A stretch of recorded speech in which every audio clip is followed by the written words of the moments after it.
Come on then, Finn. Here we go. Come on, here we are. Come on. He's gone. As we step into March, the British countryside begins to stir from... Come on then, Finn. Here we go. Come on, here we are. Come on. He's gone. As we step into March, the British countryside begins to stir from its winter slumber, offering the first hints of spring's grand arrival. And for those of us who have a four-legged friend, even if they shoot off when you least expect them to, we can look forward to fewer trudges through the cold, dark evenings and more warm walks through budding floral meadows. Isn't that right, Finn? Look at me when I'm talking to you.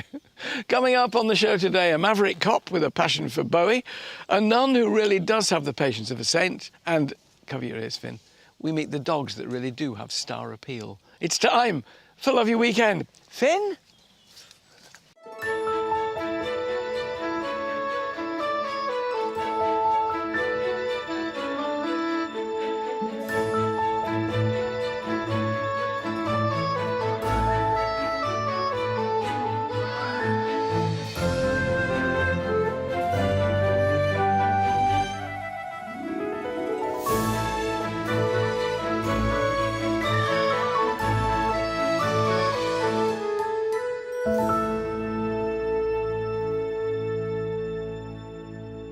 It's hard to beat that spring anticipation where you can finally leave your thick coat at home and feel the sun's warmth on your back. Well, we haven't quite let go of our thick coats or our woolly pulleys just yet, but there's plenty to get you in the mood for spring on today's show. Coming up, he's the actor who experienced life on Mars, so I wonder how life on Manor Farm will compare.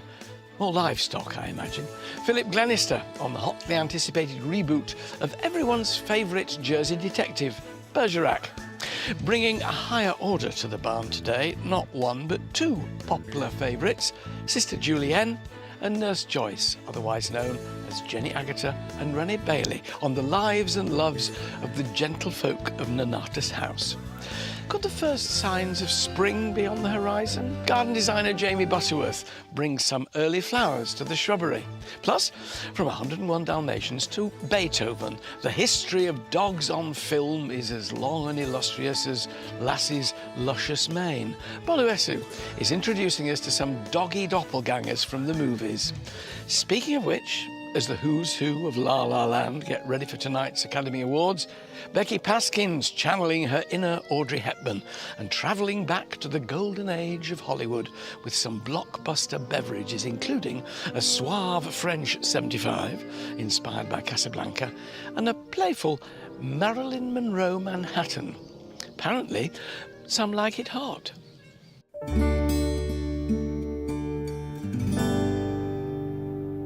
But first, to quote T.S. Eliot, every moment is a fresh beginning, and that moment begins right here. Joining me, the man who famously told Celia Imrie in Calendar Girls, "Don't touch the buns," Philip Glenister. She made us all well up with that famous line in The Railway Children. I'm sorry, as the father of daughters, I can't bring myself to say it, Jenny Agutter. And to a lady normally seen saying, "I can see the head." Call the midwives, Rennie Bailey. Welcome to you, all known for these roles, which people I think often confuse you with, really. I mean, Jenny, do people assume, have you met folk who think you really are a nun, you know? Yes. Except that I have got the wimple off. Yeah. But I did, I was on a bus one time, there was a woman sitting next to me, and she said, well, I have to say, just as she was getting off, I have to say I really do enjoy Call the Midwife. And I said, thank you very much. She said, but I have a particular interest because I was a nun. At which point I'm riveted and I want to know about her. And I said, well, really? No, not anymore? She said, no, but you know, I was in Ireland and that was something from our family. It was easier. But it wasn't for me. So she was there for 9 years and I suddenly realised at 12 years I had been a nun longer than her. Philip, with Life on Mars, which people still remember, and they still remember, you know, your character in that. It was very, you know, kind of. Do you still get people saying, "Can you say fire up the Quattro"? Or... Yeah, I had. I remember one time I was walking down my road, just going to the shops or whatever, and this car drove past me, and kind of did a 3-point turn. Quite a heavy manoeuvre, you know, probably did it in about 5 point because the road was quite narrow, and did all this work and then sort of came back up and pulled over, and I thought they was going to ask for directions somewhere, and he just wound the window down and went like, "Oi!" And I went, "What?" And he went, "Fire up the Quattro."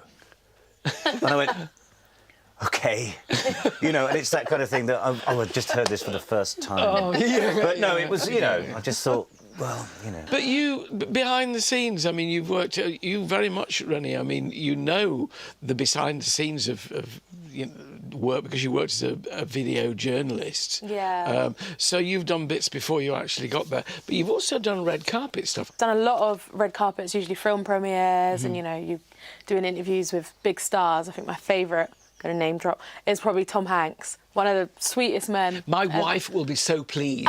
No, honestly. Tom Hanks and George Clooney, she wants to know they're nice. That's exactly how you'd think Tom Hanks will be. That's Usually how the he bigger the is. star, the nicer they are. Oh, 100%. And You what do you do? know, You because call they've them got over? nothing to prove. yeah, well, Come you're on in the over. line Yeah. of As they come along. interviews, and they come along, and I've interviewed him twice, actually, and he's every single time just been so personable and friendly.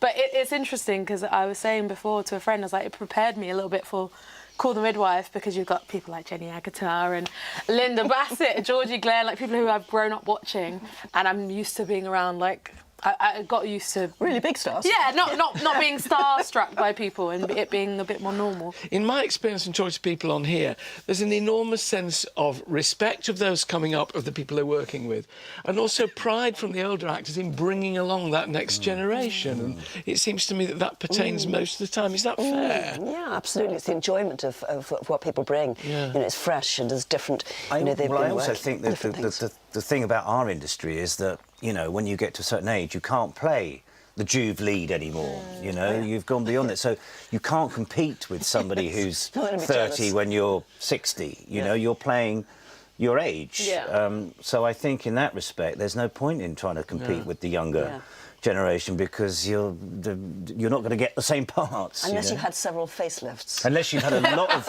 Yes, a lot but of then, Jenny, Botox. your face Exactly. doesn't move, so it's really difficult to act. Yeah. Botox and that. Awards ceremony tonight, the Oscars tonight. Any favourite awards moments? When I went to the Oscars in the States, I was very young and I couldn't face going down the red carpet, so snuck in a back door, which is not the way to do it. And then the show itself, I have to say, that it's fun to watch and all the things that go on, and singing and the dancing and the announcers. But actually being there, it's very, very long and really quite boring, which is why they pay people to come in and sit in the seats. You know, as soon as an actor gets up and leaves to go to the bar at the back, then they pop someone in there so it remains full all the time. Well, you've done your share then of the other side of the road. Hopefully we'll see you walking down it in the future, Rennie. But happy memories of the likes of Tom Hanks, at not the Oscars, as you say, but at red carpet ceremonies. Are they fun to be at? It's interesting. It's really stressful. It's very quick, and you know, you'll have PRs who are usually being on that side will be like, oh, do you want to speak to this person? And it's someone who you've probably never heard of, or they're not in the film that you're talking about, they're just attending, and sometimes you're just like, yeah, sure, just because you need to keep you know, a good relationship with them. Philip, award ceremony story? Well, one year, a few years back at the BAFTAs, the television BAFTAs, myself and my brother Rob were presenting the best comedy show, and there was a sort of champagne bar there, you know, because I think it was sponsored by a certain champagne company, the BAFTAs. And so they were like, do you want a glass of champagne? We'll have a glass of champagne. And then we sort of did the award with Mrs. Brown's boys. They went off to have their press thing done, and Rob and I were like left there. We were like, should we have another glass? He was like, yeah, go on then. So we had another little glass, and then we became like the sort of resident barman backstage. I remember Matt Smith coming back, because presenting the next one, I said, you all right, a bit nervous? And he was like, I'm all right, do you want a glass? Yeah, go on then. You know, so we became barmen for about half an hour. And we went back to our seats, and our wives, Celia and Beth, were both sort of like, where have you been? And we're like, just doing a lot of press. You know, yeah.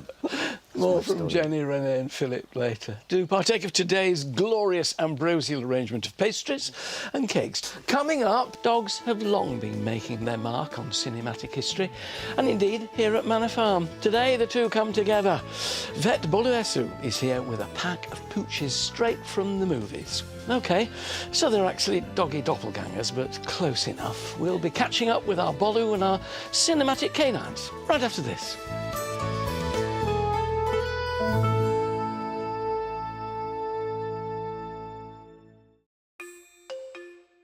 You love a performance. Karcher loves clean.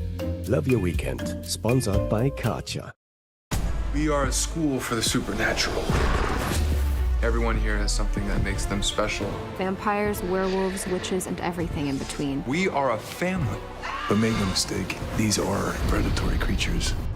Legacies, available now on ITVX. A ridiculously big new game show is coming.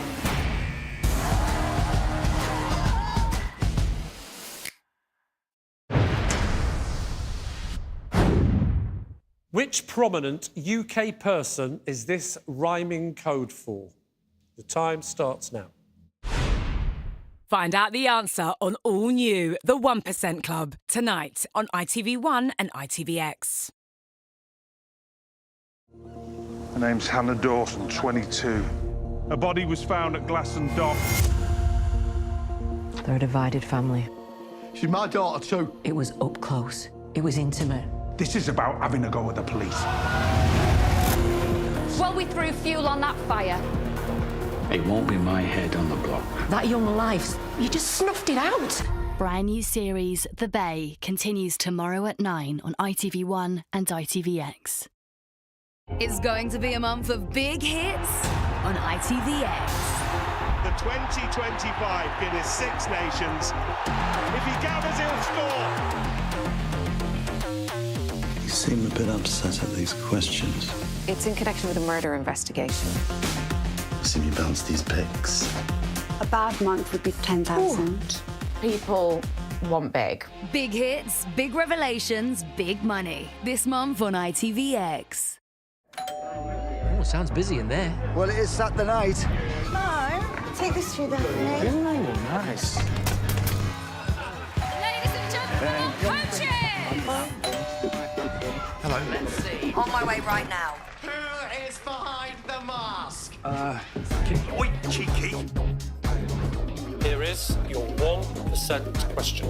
Lee! Is it A, B, C or D? I don't know. I'll never watch it. Come on, inside. Get you a little soft drink. I don't need a soft drink. Hello? Come on. Let us in. Hello? Let's find out if Britain's Got Talent! Is there someone at the door? Come in. About time. It's going to be cold. Get in there.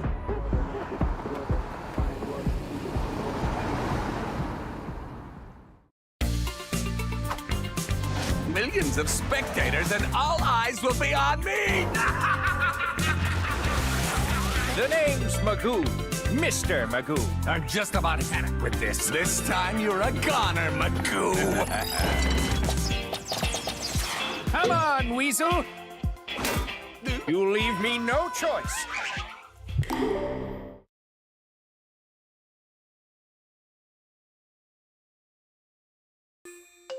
You love takeaway. Katja loves clean. Love your weekend. Sponsored by Katja.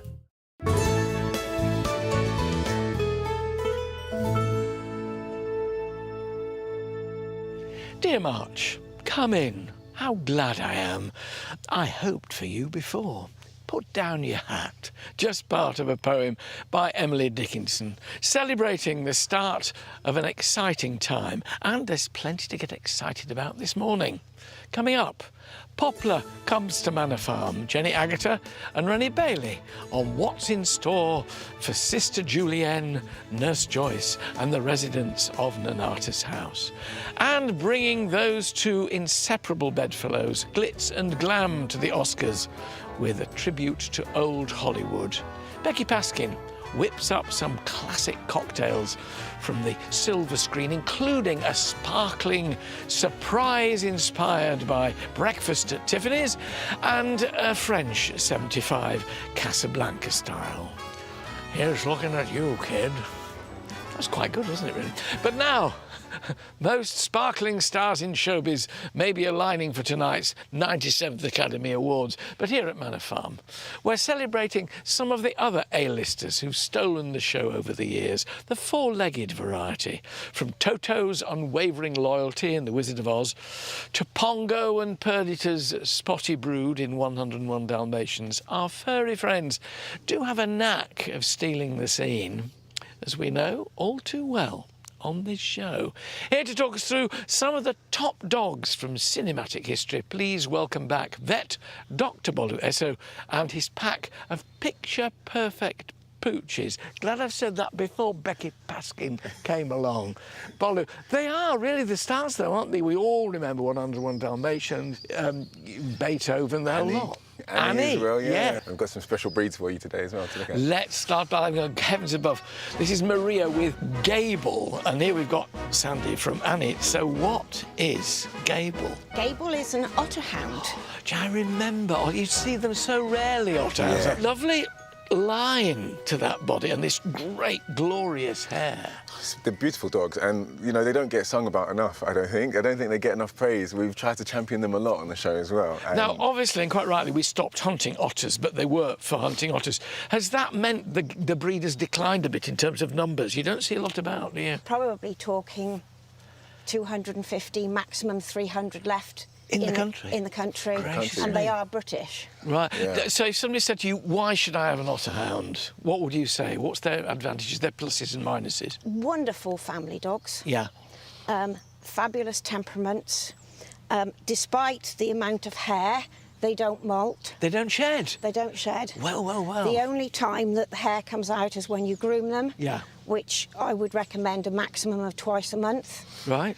I have a waterproof coat, so when they come home all dirty and muddy, you pop them to bed, and next morning they will come out and all the mud will have fallen off. Really? Yeah, they should be sort of mud and You're water selling this repellent. incredibly well to house-proud homeowners. How old? He's 3.5. Yeah. You have actually met him before. Where did I meet him before? Filming here. Yeah. He was 14 weeks old. I was going to say, because I would have remembered him, so he was tiny wee. He was 14 weeks old last time he was on the show. Gable, so I welcome thought it would be lovely to bring Well, that's lovely to see. the small and the large. Yeah, well, that's versions. why I didn't recognise him, because he was about as big as his front leg. He was about as big as his front leg, yes. Oh, I love that face. It's a great calmness about him. Maria's said all the top points that I would have hit about an otterhound. Like, lovely breed, I think. I think they just don't get enough recognition, and it's just bringing them more to the forefront, championing how great they are as well. But lovely. Oh, how lovely to see you again. It's lovely to see you again, Gable. You won't remember me in the same way that I don't remember you, because you're a completely different size and shape. Bless you, Maria. Thank you very much. Good boy. Well, what a treat. It's lovely when they come back, isn't it, really? OK, for the next dog, I need to do this. We're no longer in Kansas, Toto. I'm not doing Judy Garland's voice. Toto is Federer. I wonder who Federer might be named after. Now I've got his face covered in straw. There we are, with Jan. Jan, you're very welcome. I learned something interesting about Federer. His name actually comes from his kennel club name is Game Set Match. Game, set, and match. Oh, really? So that's why he's called Federer. Fetz, They Fetz. come up with some names of kennel So we club. called him Federer. How old, Jan? He's 2.5 now. Yeah, lovely. Our first dog when I was little was a Corgi Cairn and Border Terrier cross, which is didn't look totally distinct from Federer here, but a lovely breed in terms of size. Good to get on with? Yes.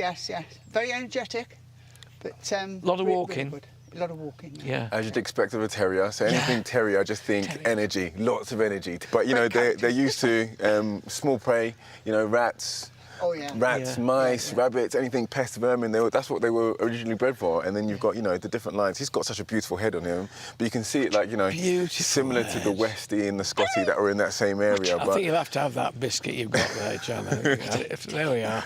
But he's lovely colouring. It's a lovely colour. Now, what is this colour? Because it's relatively unusual. He's a silver brindle at the Silver moment. brindle, but gorgeous. he will go really dark. Yeah. You know, like the Toto in the film. Yes. And she was really. She actually was. That was a female in Toto. Yeah. And her name was Terry. Right. Originally, Toto was really Terry. Yeah, really, she was Terry. But Terry. yeah, and her very first film was with Shirley Temple. Really? Bright Eyes. A real star then. Lovely. Well, I've got a great soft spot for Keds. Yeah, Lovely to see you. Lovely. Thank you very much. Thank you. Well done. Bye, Not Federer. Toto. Well done, Federer. Yeah. It's good timing for this as well, considering that there's a reboot of Wizard of Oz with Wicked coming out. Yeah. So it's a nice one. Yeah, great timing. Lovely dog. Well, we've now got not Pongo and not Perdita, but we have Murphy, who's here with Jamie. And of course, everybody remembers. I remember the first iteration of 101 Dalmatians with Cruella de Vil. But look at this. I have a feeling we're going to get another leg. No, we didn't. Go a bit further back over there. Then we have a proper look at you. Hello, he's going to do the Dalmatian smile as well. Mercy. Now, this is interesting. Some of them have black spots, some have lighter spots. Here we've got really dark brown spots. Exactly, so we say liver, yeah. Right. So he's got liver, so he's white and liver, or liver and white. I was trying to remember if in the original movie, if there was one that were liver and white, but I think they were all black and white out of the whole 101. I think all of them were black and white. Now, they have a reputation, Jamie, for being a little bit highly strung. Yeah. No, they are. Yeah. As you'll probably see. Now, that sometimes puts people off having them as family dogs. They're hard work. They're hard work. Yeah. In terms of exercise, discipline, and everything. But such a handsome Bolu, a handsome he's a lovely physique. fella. Yeah, very handsome dog. Look, he's got that frame, is the frame that we see in a lot of pointers, because they are ancestors for a lot of like the pointers and the hunting dogs. So you will see that frame amongst that same kind of lineage. Also, obviously, the nature of them, they were like carriage dogs along with firemen as well. So firefighters, they'd run alongside the carriages and they'd be support. So they have this energy in them to just keep going and keep going. And I think that's what I see in Dalmatians, very like, I wouldn't say, highly strung, very highly strung, but they've got a lot of energy, so they need a lot of attention when it comes to walking and exercising that energy and finding ways in which to drain them of that energy so they don't misbehave. So, Jamie, is he the only one, or do you have more? No, but he is my third. Right, so you're a Dalmatian man there. It's my thing, yeah. You're a glutton for punishment by the sound of it. But such a beautiful dog. Brown spots as well. But so as long as you're prepared to give them the exercise, be ready for them to have an abundance of energy. Yeah, they do have a lot of energy. Apparently, they over a distance, they're the fastest dog. Oh, this is a new fact to me. I've been told. Of the dog world. And they have a very high sort of muscle ratio. Yes, big I think time. to body weight, which means they have to burn it off. Lovely to meet you both, Jamie. Thank you very much. Very nice to meet you. Thank you for coming. Lovely to see you. He does that lovely You've got to go that Dalmatian way smile. now. Come on, Smurf, this way. You said, yeah, good mover. Come on, let's go. Yeah. Oh. Now you will recognise Sergio, Ernie and Honey as the breed that was beloved of our late Queen and, of course, featured in the film The Queen. And here they are with Maria. Corgis. Now, are we talking Welsh Corgis or Pembroke Corgis or what? Welsh Pembroke Corgi. Oh, all three. Welsh Because there are Pembroke different Corgi. kinds, Maria. Cardigan is the other one. Cardigan corgis right. as well. But it always reminds me whenever I see corgis, they're really quite near the ground. Yes, very. The Queen's had a reputation for being a bit snappy. She had many corgis, and I think they're all different lines because obviously there was 30 over the time of her reign. I think it's part of the herding tendencies that they have, but in general, a lot of the time, I feel like corgis are really, really lovely. Their natural instinct is to herd. Yeah. But I think now most people are switched on from when they have them as puppies. You just train them not to nip people's ankles. Yeah. And these wouldn't nip anybody. You know, we have 8. And we don't have any trouble with any of them. 8. And look at that face. It's fox-like, Very isn't it, in a fox-like, way? yeah, exactly. The ears prick up. It's such a distinctive face. I think they're just beautiful dogs as well. I think one of my favourite assets is the corgi bum. When they're walking away, it looks like a lovely peach. It is really Nice. lovely. I've never heard the expression peachy bum on Love Your Weekend before. I apologise for that. And other terms are available. I remember the late Queen saying somebody accidentally trod on one of the corgi's feet in the house because you don't see it. And she said it's all right, it serves him right for being the same colour as the carpet. But they're trained to be herding dogs. Does that mean indoors they're not as calm as they should be, or are they calm when they're at home? They're calm. They do. If they hear a noise, they're very sharp, and I just adore them. They're just wonderful dogs to live with. Yeah, it's been a delight to meet you all. Thank you, owners, so much for coming, and thank you, Bolu. Thank you so much. Fab. Come on, off you go. I love this programme. Still ahead is either the Poirot of the plant world or the Columbo of the countryside. I'll let you decide. Tristan Gooley on reading the signs and clues in nature. And you'd be surprised how much we can learn from them. Also coming up, she's the friendly face with a reassuring smile. And she's also the friendly face with a reassuring smile. Yes, if these two are around, you know you're in safe hands. Call the midwives Jenny Agutter and Rennie Bailey. Take a nostalgic look back at the iconic drama that continues to capture all our hearts. I'll see you with the sister and the midwife for some angelic chat. right after this.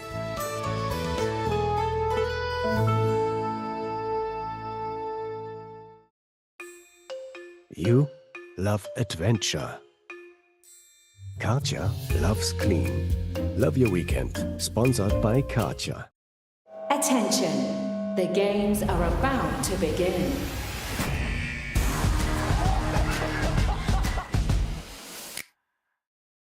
We are a school for the supernatural.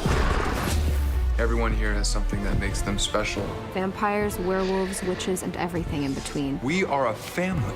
But make no mistake, these are predatory creatures. Legacies, available now on ITVX. Oh, sounds busy in there. Well, it is Saturday night. No, take this through there for me. Nice. Ladies and gentlemen, coaches! Hello. Let's see. On my way right now. Who is behind the mask? Oi, cheeky. Here is your 1% question. Lee! Is it A, B, C, or D? I don't know. I'll never watch it. Come on inside. Get you a little soft drink. I don't need a soft drink. Hello? Come on. Let us in. Hello? Let's find out if Britain's got talent! Is there someone at the door? Come in. About time. It's going to be cold. Get in there.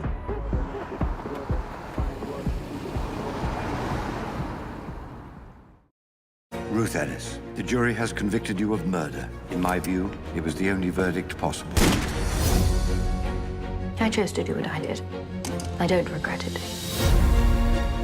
She deserves clemency for what she suffered. You really think you can take them all on and win? You will be taken hence to a place of execution. May the Lord have mercy on your soul. A Cruel Love, the Ruth Ellis story, continues Wednesday at 9 on ITV1 and ITVX. No hanging about! Whatever you do, don't unleash the beast! Are you ready? Yeah.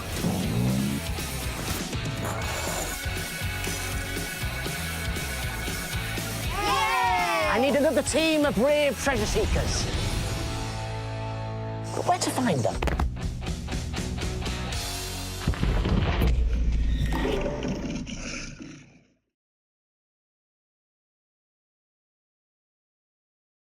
The 2025 Guinness Six Nations. Wow, what a game. They are a team on a mission. What about the kick? What about it? What about it? The Guinness Six Nations 2025, live on ITV1 and ITVX. 7 years ago, the world ended. This is how we survive. There are those who have and those who suffer. What do you see when you look at this train? I see a fortress to class. Today, we take this train and we march to the engine! Snowpiercer, available now on ITVX. You love funny. Karcher loves clean. Love your weekend. Sponsored by Karcher.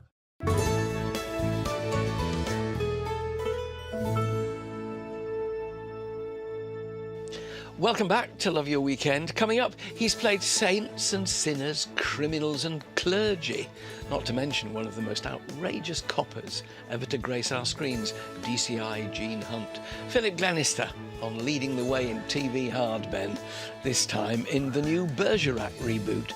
And to think he wanted to be a milkman growing up. Funny how life turns out, isn't it? And he's an expert at interpreting nature's signs and cues. No, not Philip Glenister, but our natural navigator, Tristan Gooley. He unravels the secrets to reading water, even when there's a lot of it about. And tonight, as the great and the good of Hollywood vie to take home a golden statue, so lapsing into my 1950s there, with something almost as good as an Oscar, we got a Becky Paskin, who's presenting her Top Tipples, inspired by classics of the silver screen. More liquid lunch than breakfast at Tiffany's. But first, a Sunday evening staple, and a Titchmarsh favourite. The award-winning series which follows the lives and loves of a group of midwives and nuns at Nonnatus House, dealing with a range of issues, but always ending on hope. For Sister Julienne of the Order of St Raymond Nonnatus.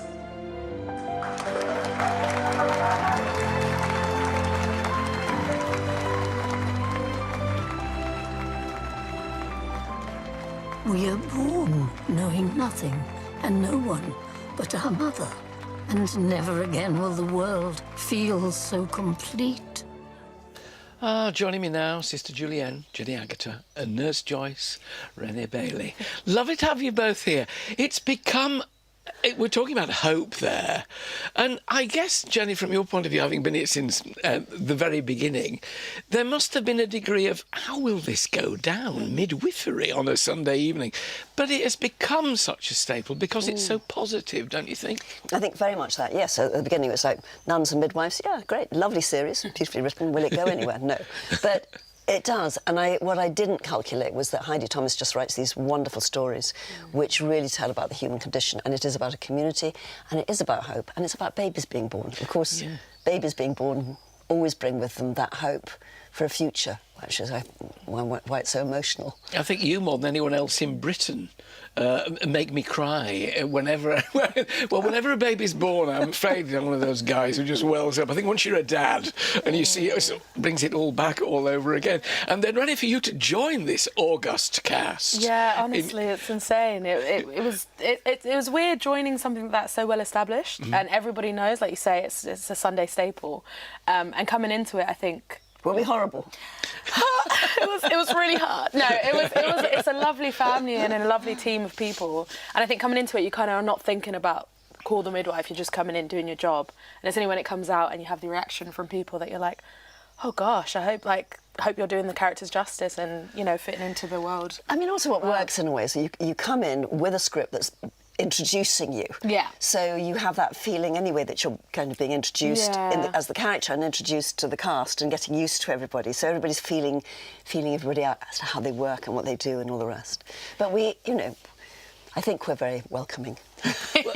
You also don't fight shy of controversial issues. I mean, buried deep in this lovely, ostensibly cosy Sunday evening watch are things like Spina Bifida, and at the moment, particularly with you, Renee, which is beautifully played. Bernie Midgley is a character. She makes people laugh. She made instant friends out of the other midwives. And she did not treat me in the same way. I saw something similar in her attitude towards certain patients. I believe she objected to me because of the color of my skin. Is that something you've experienced before? I could laugh that you've even asked me that. Or I could cry. Close to home. Yeah. No, for sure. I feel like when you're doing storylines that, I guess, reflect your real world as well, it's a really interesting thing, and then you feel like you want to do it justice and really tell that story honestly and authentically. And I think working with Jenny on it, I felt really safe to kind of have that time. And we talked about the fact that Sister Julienne doesn't seem to recognise, you know, she's saying, really? Is that, you know... Because it's not been her world. Not in her world, and not in her And she has makeup. this amazing nurse, and why this should have happened. And you've got this very affable character who's got this deep-seated hatred and is entirely racist. You clearly get on as a group. I mean, who were the mischief makers in your little coterie? Well, Steve McGann is... 100%. Sort of a mischief maker, and as much as he is great fun to have on set and doesn't stop. I mean, he'll song and dance because he's brought up with a musical family, tell jokes, tell stories, get into science stories, but just, yes. He's a great storyteller. He's always got a great story about something. But also I feel like Cliff and Danny... Cliff is pretty naughty. A naughty double act. They very much are always yeah. up to something or doing something cheeky on set. Yeah, no, they do. They have a little bit of teamwork going on, play games. I hope you can keep running for a long time, you know, because it's, you know, having got to 1970, the thing for, particularly with Jenny and I having lived through that, you think, well, it was only yesterday, you know, and then you realise you're now part of history, don't you? Really? I know, it's interesting, isn't it? It doesn't feel like that, but it is. Is it true that you've never seen The Railway Children? It is. I can neither confirm nor deny. I haven't ever seen it. No, I haven't. But I know so many people that have. And as soon as I joined, as soon as I joined the show, they were like, "Oh my God, you're going to be working with Jenny Agutter from The Railway Children," and I was like, "Yeah." Now, I've had a bit of a battle on this, because I think Jenny knows this anyway, is that whenever this comes on at home, I have 2 daughters, right? I have to leave the room. I really have to leave the room. They want me to play this clip. Now, I'm going to have to hide behind a cushion now when I show you what you're missing, because the most famous scene from The Railway Children, which Jenny will have seen countless times, I'm sorry, is a dad's been taken away totally unjustly, well, like your case, totally unjustly taken away. They don't know whether they're ever going to see him again. And it's up in Yorkshire, and the steam train comes in, and she's told to go to the platform. She goes to the platform, wondering why she's been told to go and meet this train. And this is what happens next. Excuse me.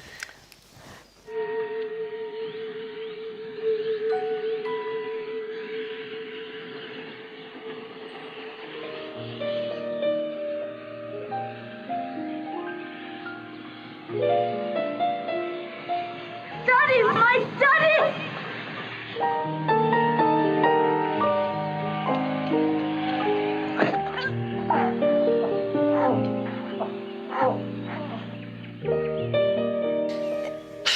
It's beautifully filmed, isn't it, though? I love the fact that it becomes silent, and then you have Johnny Douglas underscore, and just those pings and then this clearing. I mean, it's beautifully done. It's just on the edge of being sentimental. Oh, no, it's fine. But it tells the story that Nesbitt wanted. She desperately, her father died when she was a child, and she wanted father to come home. So it's my part of Yorkshire as well, you see, so there's everything in there, you know, from growing up. And I think I've told Jenny this before, my dad was a part-time fireman, and one of the other firemen, they made the rain when it was pouring down. They had to get the fire engines out and make the rain for it. So I've got a sort of indirect link connection to it. And then you played the mum in the sort of second version. I played mum in 2000, and then I played grandma a couple of years ago. Oh, Lord, they're trying to give you the hint, Jenny, aren't they, really? You started off, though, not, Rennie, as an actor, but as a photojournalist, a video journalist. Yeah, I started off working for the Press Association,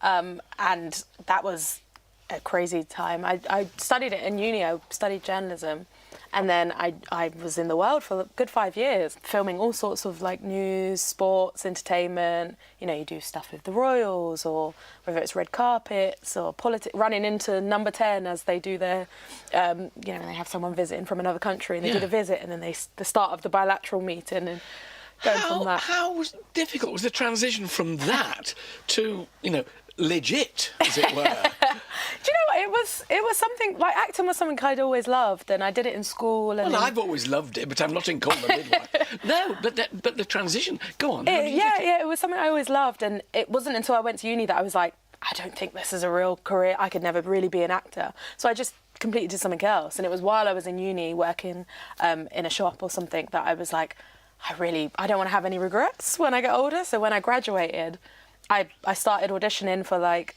part-time drama schools and doing classes while working full-time as a journalist. And so I'd work like 7 till 5 and then have a class in the evening, and just kind of did that year on year. And then, you know, then suddenly it happens, you get an agent and you start in theatre. I did a lot of young companies, and then found my way through. And now I'm sat next to Jenny Agutter from The Railway Children. Well, you really ought to see that aside from that, one of the things that Jenny did, which was quite remarkable, was The Eagle Has Landed. And we're talking feature films as well with you. Yeah. And Jenny Agutter riding a horse.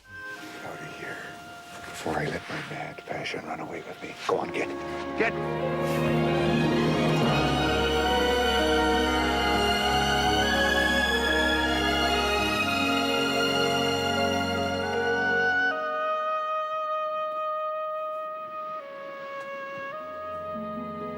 They told me all Irishmen were crazy. Now I believe them. I'll be at Mass on Sunday, will you? Do I look like I will? Yes. I think you do.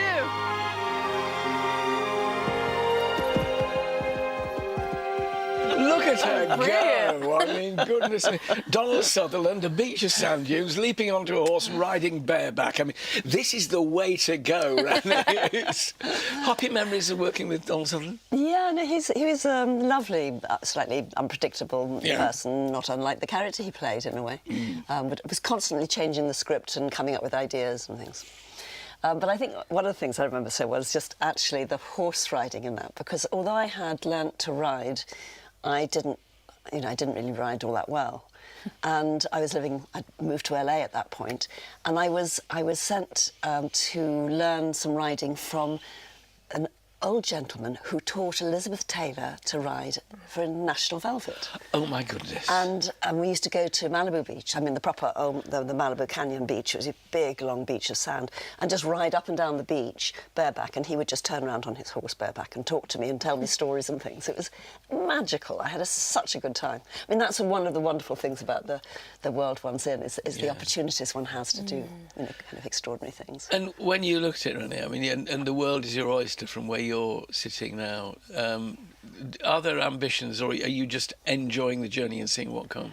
Yeah, I mean, you always have those goals where you're like, oh, I'd love to do this or that. But right now, I'm enjoying the journey, and I would love to just do more.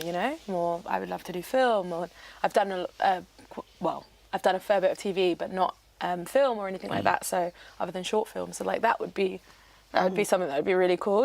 So, but enjoying the journey, and whatever comes and whatever happens is. Jenny will balk at this.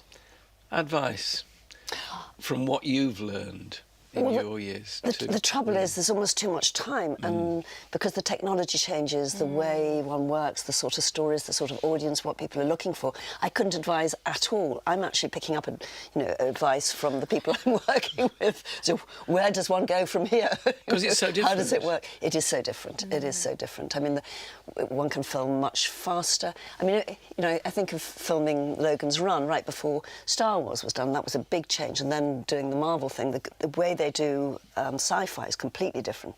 But also the way people... there was one scene I saw on screen when I did the birth. In reality, we could hardly see one another. On film, it looked as clear as day. I mean, it was interesting. So the days of arc lights are long gone. Days of arc lights are gone. The fact is, the camera can pick up details in very, very low light, where you're saying, but I don't see the actor opposite me. How can you see them? But, it is different. But also, styles where people come from. I mean, our group of people have all come from very different trainings and backgrounds, which is lovely. But everybody brings something different, and it's good to learn from all of that. There we are. Every day's a school day, Right. Renee. Lovely to have you both with us. Thank you very much indeed. Thank you so Join much. us later. Centuries ago, artists like Gainsborough, Constable and Turner, not Mr. Turner from Call the Midwife, but the other one, the drama, beauty and scale of the British landscape, they captured it in oil and watercolour. Today, the subjects remain as beautiful as they were 300 years ago, but rather like the different film techniques, the medium is a lot more high-tech, thanks to cameras and smartphones. It's time to see some of those now in your very own Walk on the Wild Side.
Oh gosh, as March rolls in and with it the promise of warmer days ahead, it's the perfect time to celebrate your creative spirit, which you do so well.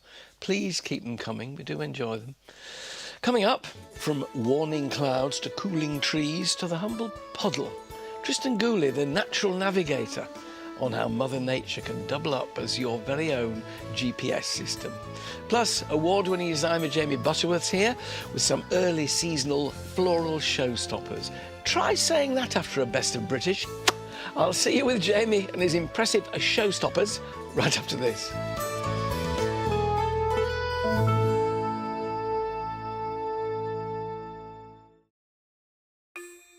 You love muddy walkies.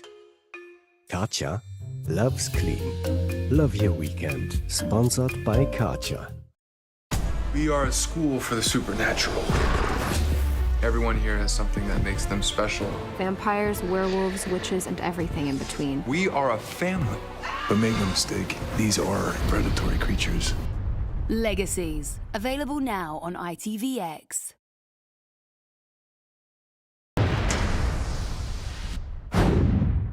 Which prominent UK person is this rhyming code for? The time starts now. Find out the answer on all new The 1% Club tonight on ITV1 and ITVX. How? How? How? How? How? How?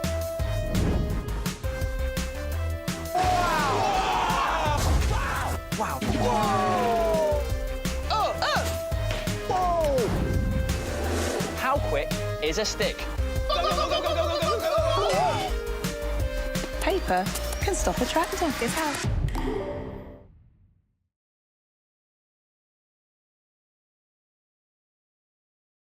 Oh, sounds busy in there. Well, it is Saturday night. Mo, take this through that way. Ooh, nice. Ladies and gentlemen, coaches! Hello. Let's see. On my way right now. Who is behind the mask? Oi, cheeky. Here is your 1% question. Lee! Is it A, B, C, or D? I don't know. I'll never watch it. Come on inside. Get you a little soft drink. I don't need a soft drink. Hello? Come on! Let us in. Hello? Let's find out if Britain's got talent! Is there someone at the door? Come in! About time. It's going to be cold. Get in there.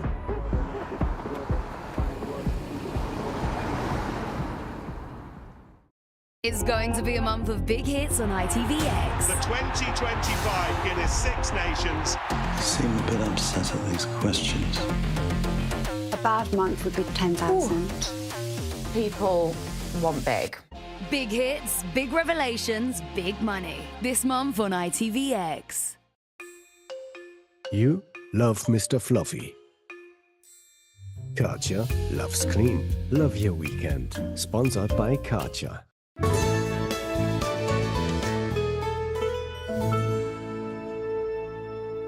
Welcome back to Love Your Weekend. Still ahead, it's time to don your glad rags, grab a glass and get ready for a taste of old Hollywood. Becky Paskin and the classic cocktails inspired by the silver screen, including a classic Gibson from All About Eve and a Marilyn Monroe Manhattan from Some Like It Hot. And from Calendar Girls to the politically incorrect cop Gene Hunt to the Reverend Anderson in Outcast. He's had some roles. Philip Glenister is now butting heads with Bergerac in the brand new reboot. But first, it's time for your Voice of Nature. Here's Joanna Page and Mrs. Jenny Wren by Rodney Bennett.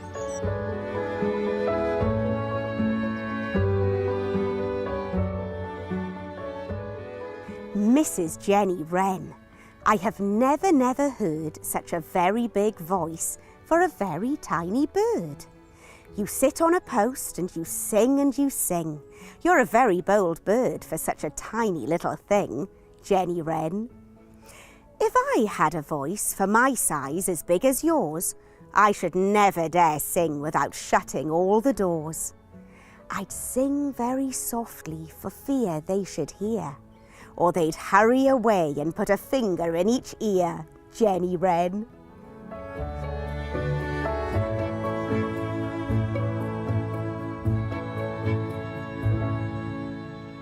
Thank you, Joanna, for Mrs. Jenny Wren. It's powerful, the Jenny Wren. Its complex song is lighting up even the dullest and dreariest of days, and the trick is to try and spot it as it flits about.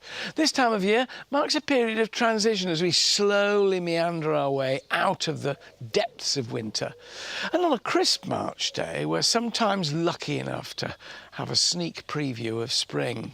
And as the British countryside begins its quiet transformation, frosty mornings giving way to the first brave flowers, we're celebrating those early bloomers, here to show us how to coax your garden into a springtime symphony of colour. It's our very own shrub sage, Jamie Butterworth. Welcome, Jamie. Thank you, Alan. With a timely reminder of the fact that it isn't all dead and silent and asleep at this time of year. Some of it's wide awake. I adore this time of year. It feels like we've just made it through and the first signs of spring are just starting to emerge and appear. I think we all need a bit of bright colour to revitalise. Spring's right on the edge now. And a bit of scent too, if you've got witch hazels like Absolutely. these. From where I'm stood, this smells absolutely incredible. And Hamamelis witch hazels are just one of the, they're like the beacon that we're so close to winter being over. And They mark the turning point, don't they, really? They really do. Yeah. They really, and they do it so powerfully. Some of the first plants can actually be a little bit measly, but these are so bright, so colourful. It's like, yeah, let's start the year off with a huge bang. The brightest of all the three you've brought here is this one, lovely pale yellow, which I prefer because you can see it across the garden. Which one's this? You can. That's Arnold Promise, which is probably one of the more sort of traditional coloured Hamamelis as well. But yes, it's quite recognisable. Yeah, lovely. And the red one? This is Gelina, which is a bit more sort of compact and upright. The flowers aren't quite as big, but honestly just as beautiful as well. And then you've got, now that's spectacular, that's pure orange. This is my favourite. This is, I mean, the name gives it away, it's orange peel, but they literally look like bits of orange peel. Yeah. It smells incredible. And one of the amazing things about Hamamelis is they're the first into flower, but because they're shrubs, they need to come into flower before the big trees sort of put their canopies on. So shade them out. Absolutely. So this is their sort of one opportunity, and boy, do they make the most of it. Now, normally they flower on bare stems, but I've noticed this year, I was at Wisley the other day, a lot of them are retaining their leaves.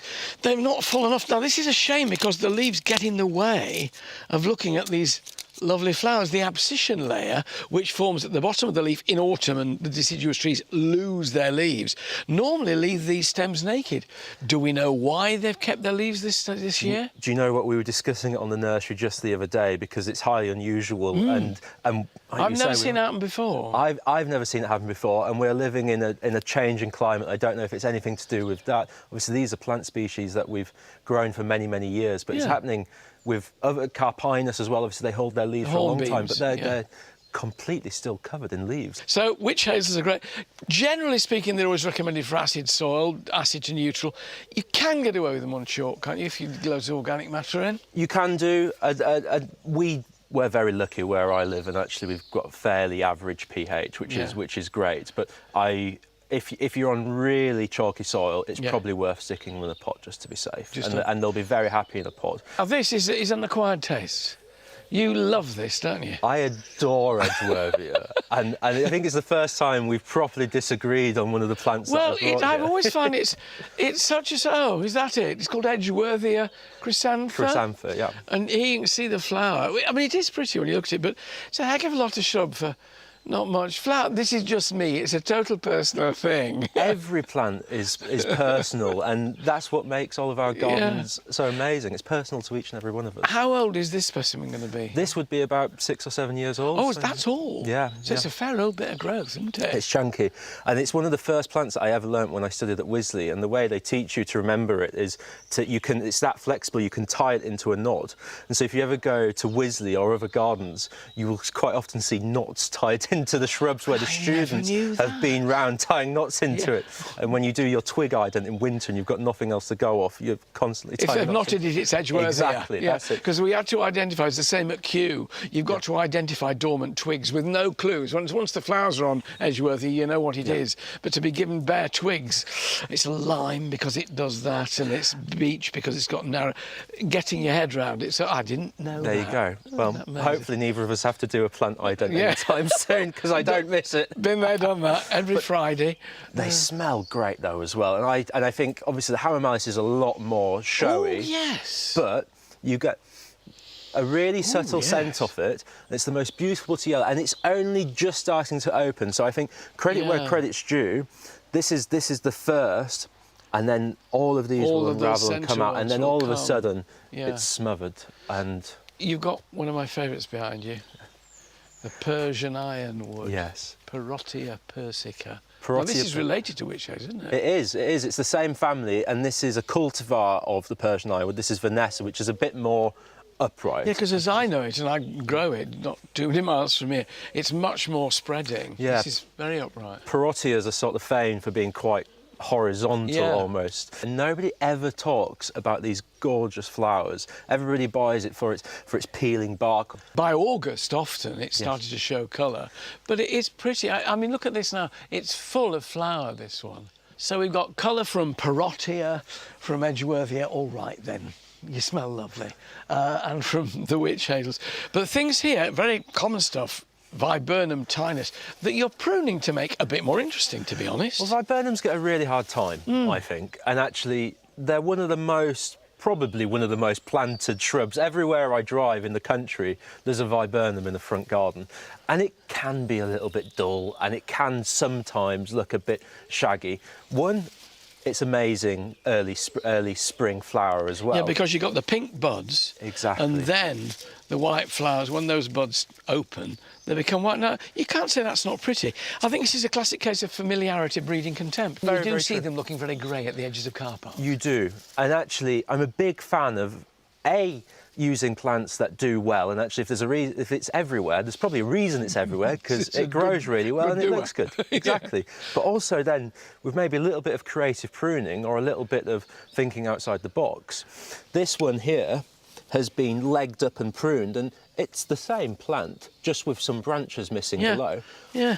It elevates it. You could underplant this then and do something slightly different with it. So, yes, it's a fantastic shrub for early spring, late winter, sort of brighten up those gloomy mornings. With a little bit of pruning, we can make something quite interesting. And this is one that we'd prepared earlier on the nursery, and I was going to give it a go with this Hamamelis here as well. So that's Hamamelis, these tiny flowers. So this is a species Hamamelis, so it's Virginiana, so the flowers are really quite insignificant. Again, it's sort of that conventional shaped shrubs that most gardens across the country have a shrub. So yes, this is a Hamamelis, but this could be anything. And actually, with a little bit of creative pruning, and we're not talking about pruning to manage the shape or anything like that at the moment. What we're talking about is trying to get a bit of elevation here. So go on, what would you do? So I'd start to take off some of these lower branches here, and you see these wispy small ones. If we take these off right to the base, we can start to clear the bottom of this and start to create quite an open, more open framework. So correct. So you'll be keeping these big ones generally. That's right. So we're going to obviously this is quite a young shrub. This is a great size to start pruning, because actually it's not too big. We're not in there with the loppers and trying to take things out, but also there's enough there to be able to see what we're doing. These central ones can come out. So you're opening it up. Is that one going to come out? That one there? I think that one, because that's sort of going that way, isn't it? What do you think? This one? Do you think that one? I'd have that one off. Yeah. She's pruning by committee. But you can see what we're getting at now. And all of a sudden, there's no chopping back here, Jamie. She's thinning it out. Exactly. I mean, it's one of the things that I absolutely cannot stand. Everybody's got pet hates, but going. My dad, bless him, we had a weeping willow and used to give it a basin cut. So it would be coming down beautifully, and Dad would go right across the bottom. It's subjective. I mean, everybody does things their own way. You hate Edgeworthia, I love it. I mean, gardens are subjective, but also I think we can, with a little bit of none of this is complicated by any stretch, but also starts to really make something nice out of this shape. You know, you've thinned this out, but you now see it for the statuesque shrub that it can be. It's almost then where does it stop being a shrub and a small multi-stem tree and actually bringing a bit of architecture? Well, I think that's it. I think you've done it. I love getting Jamie on. You see, when you get fellow gardeners on, you just natter and hope the audience doesn't mind you whittering onto one another. Jamie, thank you. Thank you so much. It's been a pleasure. Been a winter colour for your gardener. Now then, these days, technology puts the world at our fingertips, doesn't it? But for millennia, our ancestors looked to rivers, lakes, and even the smallest puddles to help guide them. Water holds a wealth of hidden clues, ripples, reflections and currents, all whispering secrets to those who know how to listen and interpret what they say. And when it comes to reading water, there's no better expert than natural navigator Tristan Gooley.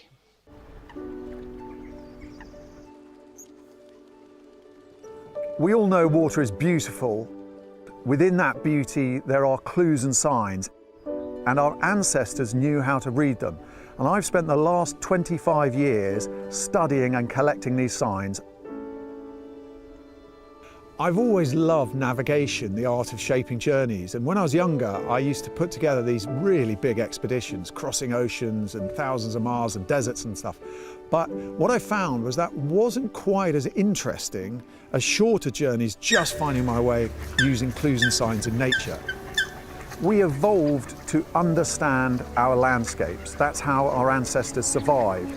And we can enjoy the same skills even if it's not about survival. It's an adventure for the mind. Our ancestors learned how to find their way across oceans just by looking at patterns in the sea. We can see these very same things in our local pond or lake. There's a breeze which is sending ripples across the lake. And when these ripples hit the small island, they rebound, creating a new pattern. And then on the far side of the island, where the breeze can't reach, we have a wind shadow. It goes darker and much, much calmer. Whenever we look at a body of water, we are going to see hundreds of colours. But with a few simple rules, we can make a map. The colour always changes as the water gets shallower. It normally gets a lot lighter in colour. The waves are bending towards us because they slow down near land because it's shallower. For thousands of years, that's helped human beings not run aground. These are the patterns that saved the lives of our ancestors. It was life or death to them, but for us, it just brings a short walk into life. We all find ourselves staring at screens more than we want to every single day. We don't have to throw them away. What I'd encourage you to do, and what I really enjoy doing, is seeing if nature will give me the answer before the screen does. The colours I'm seeing in the path are telling me a lot about the water next to the path.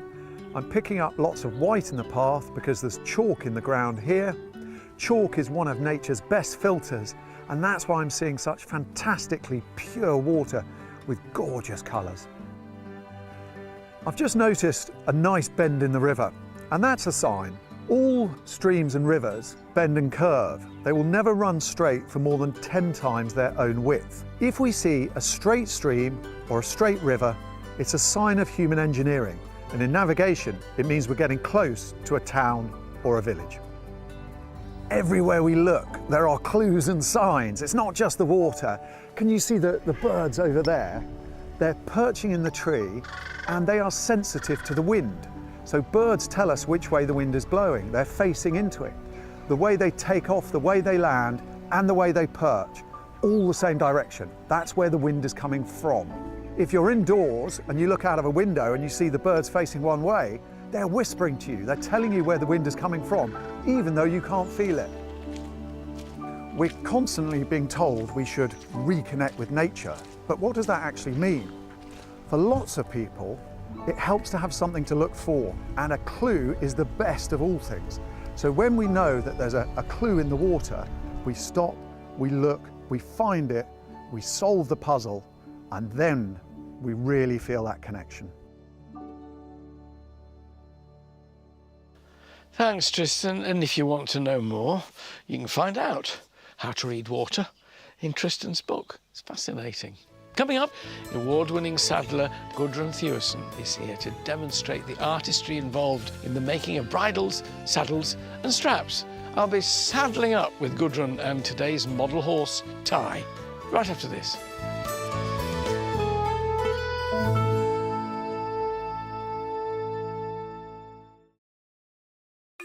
You love winning. Katja loves clean. Love your weekend. Sponsored by Katja. Her name's Hannah Dawson, 22. Her body was found at Glasson Dock. They're a divided family. She's my daughter too. It was up close. It was intimate. This is about having a go at the police. Well, we threw fuel on that fire. It won't be my head on the block. That young life, you just snuffed it out.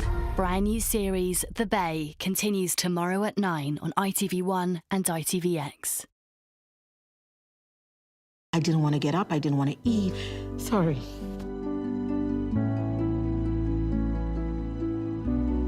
Over 50 years of living with pain. I was told it was just wear and tear. Or maybe it's in your head.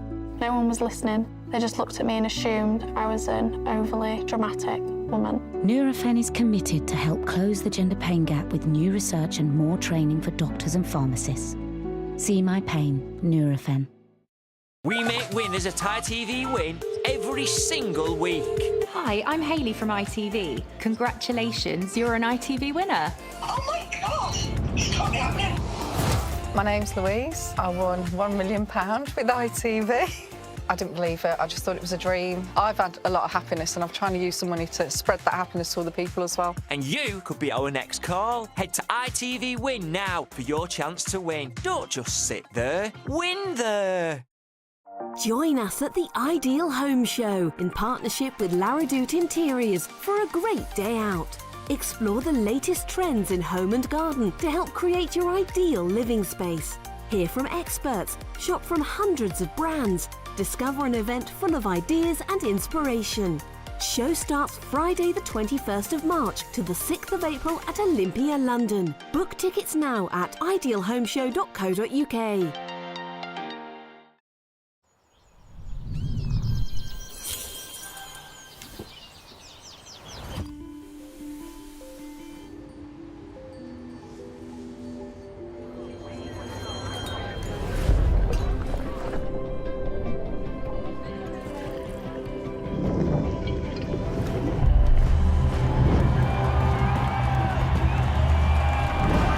More than just a hotel.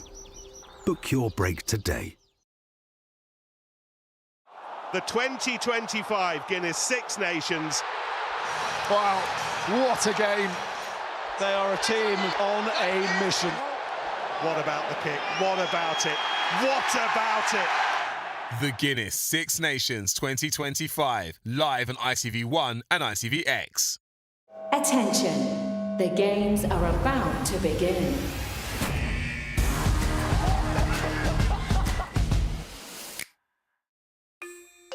You love funny. Katja loves clean. Love your weekend. Sponsored by Katja.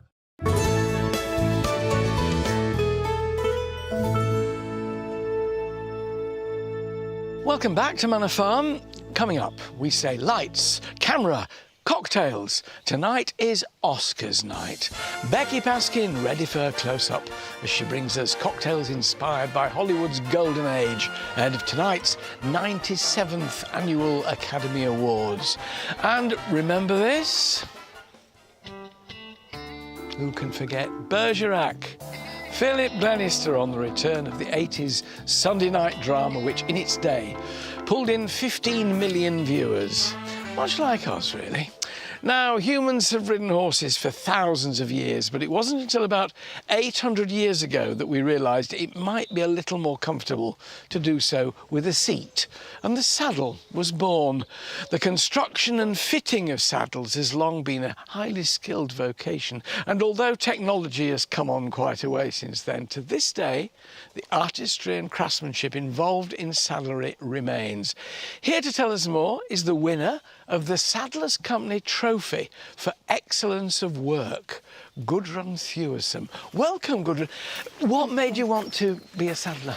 Because I've ridden most of my life, and I thought, how can I work with horses that involves both the welfare of the horse and the rider, and to make them more comfortable. Right, so you're sitting there in a saddle thinking, I could do better than this. This is very uncomfortable. Yeah. Now, over here, congratulations on your prize, which is an astonishing thing to win.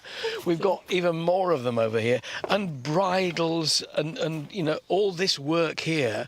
So this is the kind of stitching is a big part of your life then, presumably, enormous part of your life. Both for making and for repairing. Yeah. Is that so how long could a saddle last if it's regularly repaired? I've seen saddles that are probably about 30 years old, and if you keep them maintained, then yeah.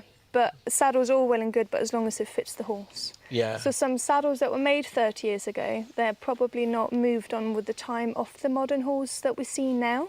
So the modern horse is a different shape? It's a bit different shape. You've got a bit more of bred more in for the different disciplines.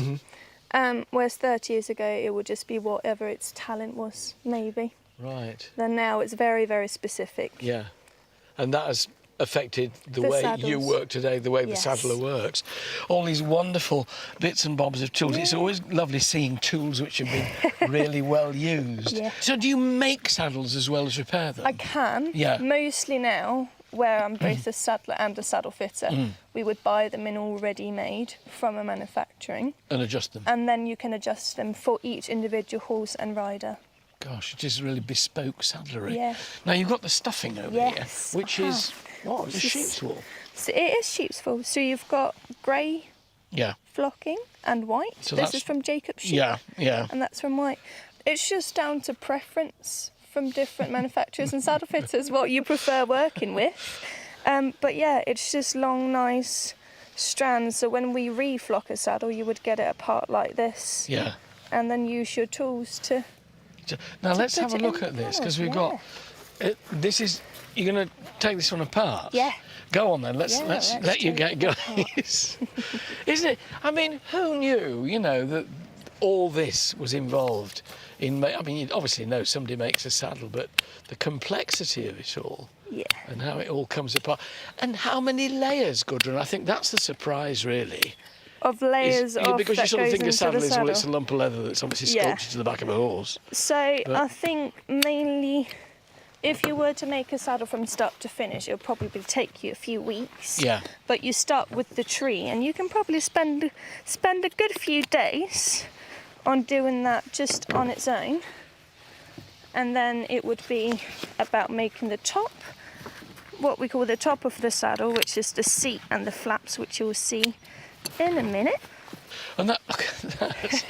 So that's what we call the panel. Yeah. The bottom of the saddle coming off, and that's the top. And this is where the stuffing is. Yes, you can probably see his age of the saddle. Yeah, that's what you can see the wear. This saddle needs a good TLC. Yeah. So it needs what we call a full reflop. So you take all of the stuffing out, and then you restuff it, because as much as you might have it maintained by a saddle fitter, at some point it's going to need a complete overhaul. And then the girth straps, you use these every day. Yeah. So they take a little wear. So that's a new one. Look at the difference between that one and that one. Yeah. Now we've got leather here. We can see how thick it is. We've also got a saddle. We've also got Ty with Nikki that we're going to put a saddle on. So Ty, welcome back. There's your friend over here, but you're much better behaved than he is. So when it comes to putting it on, so look at that. Such a glorious bit of work. Are you admiring Nikki? I am. I'm looking at that. Yes, with envy. With envy, yeah. Hello. Right. So putting the saddle on. You check for a few different points. So you check what's really, really important. It's obviously the welfare of the horse. So that's the width of the saddle, and we want that to follow the line just behind his scapula, which is the shoulder. So you need to know about anatomy as well. Yes. Yeah. And then after that, you obviously want to look at the balance, because even though the width might be right, it could be tipping back or it could be tipping forward. That all depends on the shape of the tree and the panels. So lots going into it. So it's like going to Savile Row and having a suit, I imagine. I haven't got a Savile Row suit. But what I'm just going to grab is this. So that's it's all written down then on here, which you've got saddle details, all this height of rider, horse details, height, colour, experience. So this is your pattern of what you're going to make. So that is what we would take every time we see the horse, which is between 3 to 6 months, just depending on what the horse needs, age, what it's doing. And you take full measurements. So you take 2 near its scapula, then you take 1 over his last rib, and then you take 1 of the line of his back. Really? It must be hugely satisfying for you when you've done the job, and you know, Nikki's come and said, my saddle really needs some sorting out, you know. You've done the job, you can see the horse and rider go off, the horse is comfortable, the rider's comfortable, job well done. Congratulations to you. Congratulations on the award. And thank you so much for coming and explaining to us just what goes into a saddle. That's fascinating. Thanks, Gudrun, very much. And thanks, Nikki, and thank you, Ty. Nice to see you again. This is the Manor Farm resident horse, I think, aren't you? You've done very well. Well done, you. Still ahead, Becky Paskin brings us the best of the silver screen with her cinematic-inspired cocktails, from a Casablanca-inspired French 75 to a twist on the Shirley Temple. And he played renegade 70s copper D.I. Gene Hunt in Life on Mars. Fire up the Quattro. Philip Glenister's here, this time taking on another iconic cop show, Bergerac. I'll see you with Mr. Glenister right after this.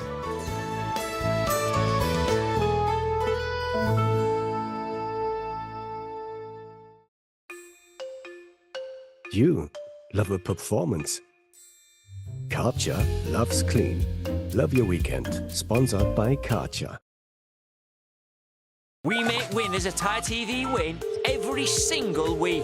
Hi, I'm Hayley from ITV. Congratulations, you're an ITV winner. Oh my gosh! It's not happening. My name's Louise. I won £1 million with ITV. I didn't believe it. I just thought it was a dream. I've had a lot of happiness, and I'm trying to use some money to spread that happiness to other people as well. And you could be our next call. Head to ITV Win now for your chance to win. Don't just sit there. Win there. Okay, here we are. Here's little Leo. Hi. Welcome home, Star.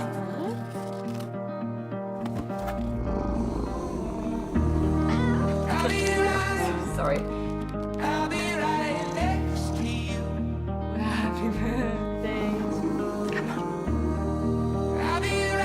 If, like us, you've always done extraordinary things for them, do one extraordinary thing more and leave a gift to Battersea in your will. Join us at the Ideal Home Show in partnership with Laradoute Interiors for a great day out. Explore the latest trends in home and garden to help create your ideal living space. Hear from experts, shop from hundreds of brands, discover an event full of ideas and inspiration. Show starts Friday the 21st of March to the 6th of April at Olympia, London. Book tickets now at idealhomeshow.co.uk. If you call a car Grandland, you make it grand. You design an electric logo. A super long battery range. And 50,000 intelligent LEDs. It's grand. Sure is. New Vauxhall Grandland. New Vauxhall Grandland Hybrid GS. 435 per month, 435 initial rental. 50 years since their first dance, the legendary figure skating duo return for their last ever UK tour. Torvill and Dean, Our Last Dance, celebrating an iconic ice dancing partnership, touring the UK this spring. Oh, can I have a coffee? Coffee? I do more than coffee. I do delicious Starbucks coffee. Shall we? It smells so good your nose will go. It's so rich and smooth your palate will just... It's more than coffee. It's Starbucks by Nespresso.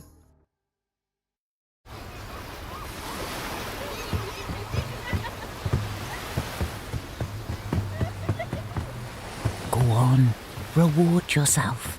Get £100 worth of Club Card points when you book a holiday with EasyJet Holidays using Club Card vouchers. Ruth Ellis, the jury has convicted you of murder.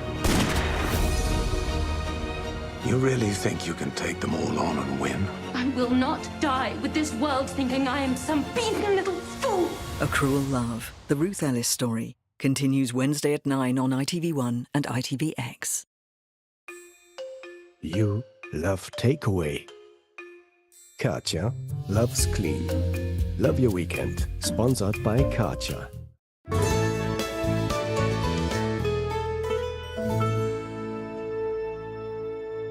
Welcome back to Love Your Weekend. Now, tonight is Oscars night, yet again.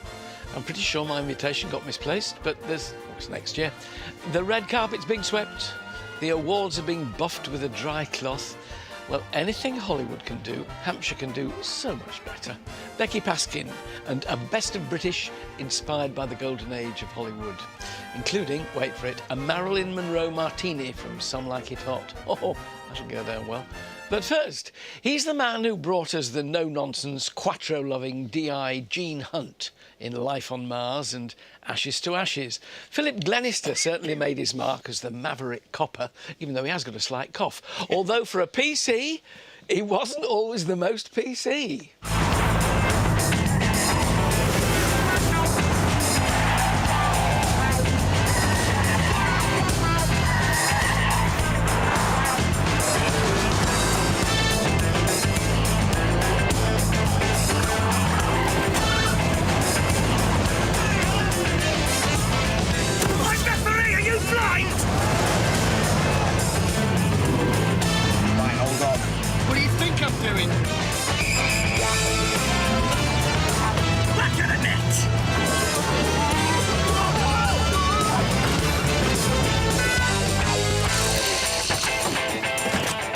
See that? You had so much fun doing that. Did you do all your own stunts in that? Do you know what? For the first series, I did quite a lot of the driving because we didn't know if the show was going to be successful. So when suddenly it sort of seemed to work, and I suddenly, by the second season, I was sort of getting into the car and they were like, "Oi, Phil, no, we've got your stunt double." And I'm like, well, I started sort of reversing out and, you know, a little fart, and he said, "Yeah, but..." And then I suddenly realised, I'm a commodity now, worth something now. You were expendable before. I was expendable before, so yeah. Working there with John Sim, it was a great double act, that. I mean, you obviously enjoyed each other's company. Yeah, absolutely. Well, we worked together a few times. We first worked together on a series called Clocking Off back in, 1999, 2000. That's the first time I met John.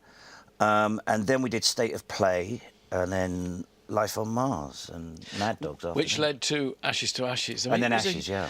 Life on Mars was 2006, so we're talking there about, what, 16 years ago. God, but stuff you were doing then, you wouldn't be able to do now. I know. Drama or comedy. I know, isn't it amazing? It was very much a reflection of its time, you know. You had, certainly with Life on Mars, you can't sort of coat over the you can't sanitise a previous era. No, to exactly, exactly, to soften it up. And that was one of the whole points of the show, was to show the sort of the modern policeman working with the old-style policeman. And I do think that, I think when it was originally planned, I think they thought of Gene Hunt as being a much nastier sort of figure. But I always saw him as a figure of fun. Do you know what I mean? Oh, I just saw him as the sort of the sheriff. Well, that's very much how it came over, I thought. Yeah, and I always treated the show as a Western. It's like a spaghetti Western, British spaghetti Western, and Gene Hunt was the sheriff. And as I said, my favourite line, whenever I'm asked, you know, what's your favourite quote or line, and it's always the one where it's in Gene Hunt's office and Sam Tyler walks in and there's a big poster of the good, the bad and the ugly. And Sam Tyler says to Gene, he said, "Which one are you?" And Gene Hunt says, "I'm all three." And I just think that kind of sums it all sort of up, really. Well, your first television, I think, was in Minder, and it struck me always there's a lot of Minder in it, there's a lot of Sweeney in it. Is that kind of era, isn't it? That absolutely. I mean, one of the best compliments I ever got was from John Thor's daughter, Abigail, who's a mate, and we had the same agent. And when the first season had been out, or the first few eps, she phoned me up and she said, "I just want you to know that I know my dad would have loved this show." And that was a really great compliment, and I've never forgotten that. It was very, very sweet of her to... Great actor with a yeah, great it was legacy. fantastic. Yeah. So that was nice. Well, you're in another 80s programme now, Revitalised, which is Bergerac. Bergerac is back. Bergerac is back. Before we find out who you are, yes, whether or not you're John Nettles or not, here's a clip from the new Bergerac. Gosh. Let me introduce Detective Chief Inspector Jim Bergerac. I'm sorry for your loss, Mr. Wakefield. Thank you. Yes, it's terrific. This opera gala night that you were at, Kate was planning to go with you, but she developed a headache. So, who knew about the change of plan? No one. Maybe the staff. Was it announced in any way? On your social media, maybe? On my social media? I didn't think woman with headache merited a press release, actually. I hear you're in dispute with the company that installed your security system. Yeah, well, when they realized who I was, a lot of extra costs suddenly started to magically appear. Right, but this was 2 weeks ago. Wasn't it? It's a long time to leave your home unprotected, Mr. Wakefield. You know, I thought protecting the public was your job, Inspector. Gosh, how stupid am I? Oh, so Damien Maloney there as the new Bergerac. There's Damien, Tell us about your character. Right, so yes, old Artie, yes, Wakefield. He's basically a Jersey businessman, and he's successful. He also tries to be sort of philanthropic, but whether that's a sort of cover for something a bit darker. And there are sort of skeletons in the old cupboard, obviously. I don't want to give too much away, really, because He's a wheeler-dealer, then, basically. Yeah, basically.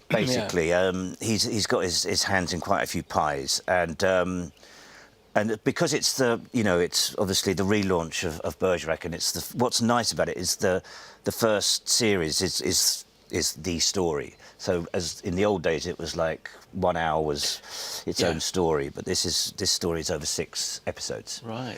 Filmed on Jersey? Yeah. Some of it, yes. We did a few weeks in Jersey, and the rest we did in Devon. Because we don't have the infrastructure, we would have had to have taken everything over to Jersey. It's just, in this day and age, it's just too expensive in terms of television. So we shot in Devon and then did a few weeks in Jersey, which was great. The variety of your work is tremendous and clearly very enjoyable. And I don't know a single actor who doesn't like variety, like a different challenge. Yeah. As a rare male in Calendar Girls, you must have had enormous fun. Yeah, it was great. There was such an amazing group as well, and so when we actually shot the calendar sequence, they were so supportive of each other that they were all. We filmed that the set of the house was at Shepperton Studios, and Celia Imrie. Oh, Imrie was the ringleader, naturally. And she was the one with the pink champagne to sort of, get the bubbles in, just to relax everybody. And I thought, can I have a glass? She was like, no, you're the photographer, you need steady hands, darling. But they were all great because they were all on set with each other for each sequence that we shot. Yeah. Do you know what I mean? And they were all a bit nervous, but then a couple of glasses of the old pink fizz. And Celia sorted them out. And there was a great bit in it, actually, where I'm doing Celia's picture, and it's the we need considerably bigger buns moment and everything. And Nigel, our director, said, Celia's a bit nervous, so just feel free to ad-lib or something like that. So I don't know where it came from, it just came out and I just looked at her and I said, I can't remember her character's name now, I said, like, you look beautiful. And there was this, and the camera was on Celia, and there's this great little moment where she just reacts. And that was kind of just ad-libbed. Oh. And it's a really lovely... And it's one of my favourite moments in the film because I know it wasn't scripted. Would you like to see it? Well, go on. Here it is. You got it. Left side up a little. Your right side down a little. And the middle section sort of... Oh, for God's sake, get bloody Botticelli in here. Lawrence. Get in here.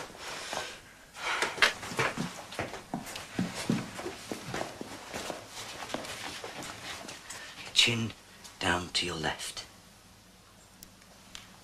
You look beautiful, Celia.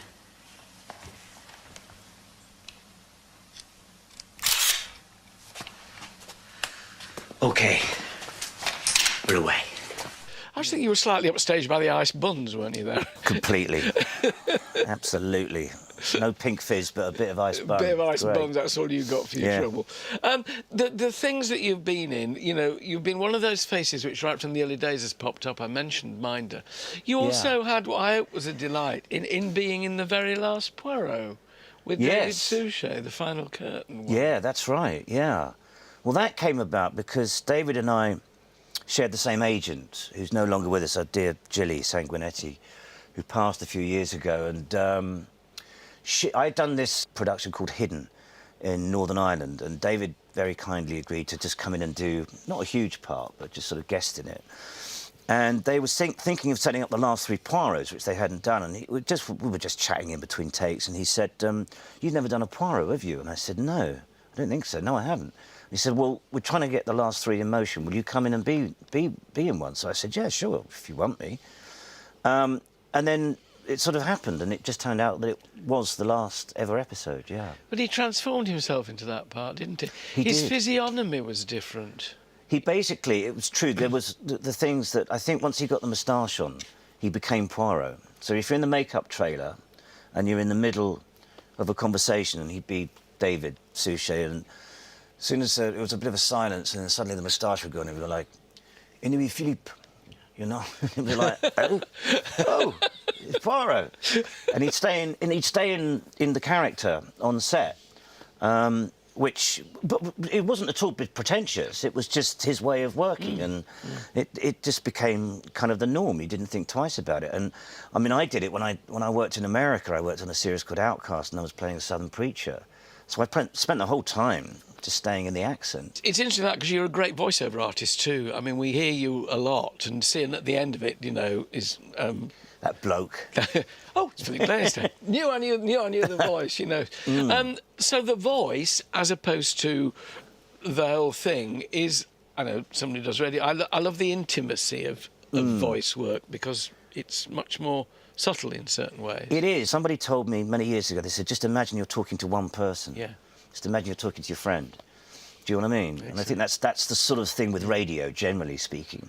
And so, and I've sort of passed that on to sort of various people. There's an intimacy to it, and I think absolutely, you're right. Absolutely, yeah. And it's fun also because, and also you don't have to worry about learning lines.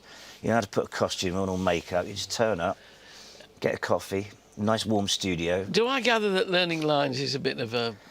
Alan, as you get older, it doesn't become any easier. It's quite the opposite. I think you'll find most actors of a certain age, it's the one thing, because it's your memory.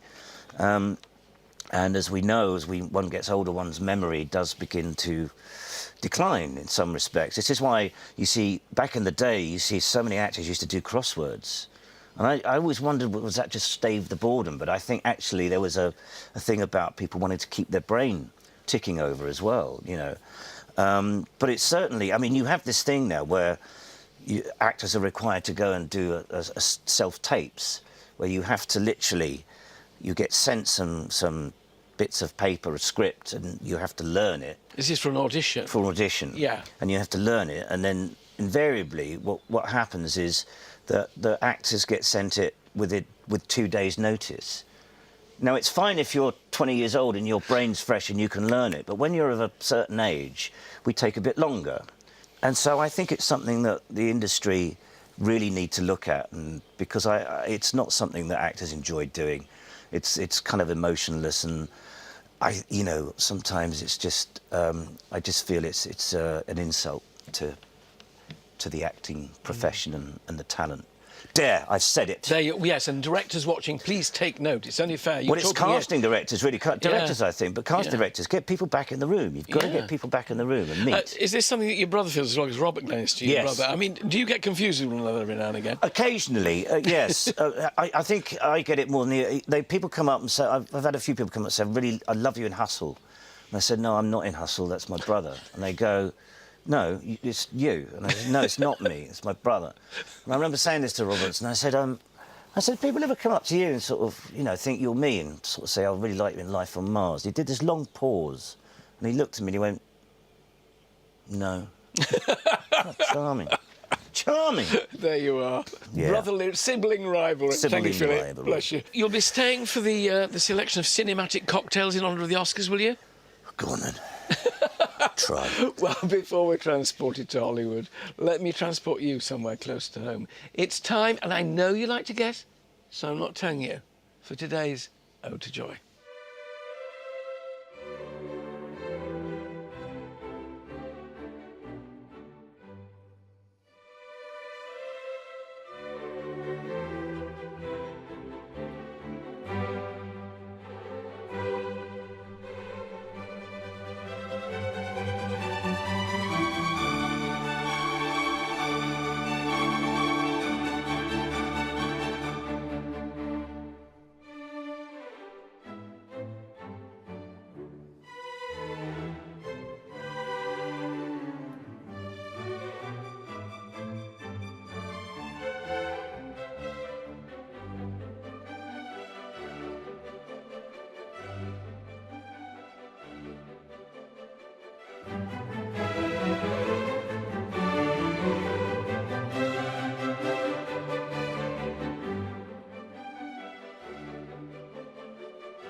Did you guess? Did you get it right? That was the glorious Black Isle in Scotland, courtesy of Stuart Wilson, set to the Eine kleine Nachtmusik by Mozart.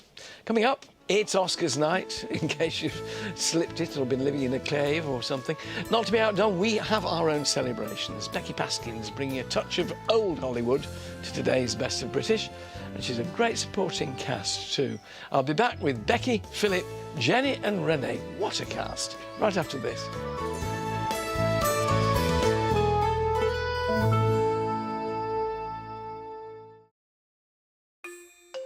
You love adventure. Katja loves clean. Love your weekend. Sponsored by Katja. Her name's Hannah Dawson, 22. A body was found at Glasson Dock. It was up close.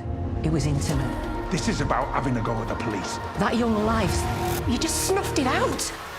Brand new series The Bay continues tomorrow at 9 on ITV1 and ITVX. Oh, sounds busy in there. Well, it is Saturday night. No, will you take that? Here is your 1% question. Lee! Is it A, B, C or D? I don't know. I never watch it. Come on, inside. Nelson! Hello? Let's find out if Britain's Got Talent! Is there someone at the door? Come in! About time. That's gonna be cold. Get in.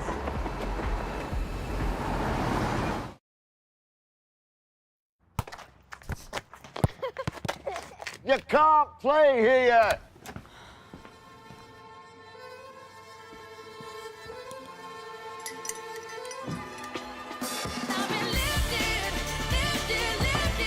Come on.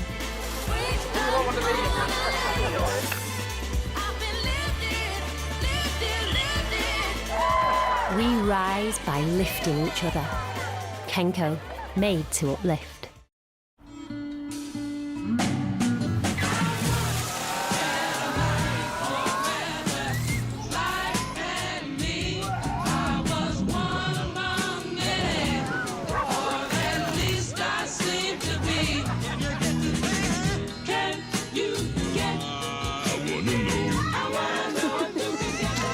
More beaches, more pools, more activities. Enjoy so much more for so much less at Haven. Morning, darling.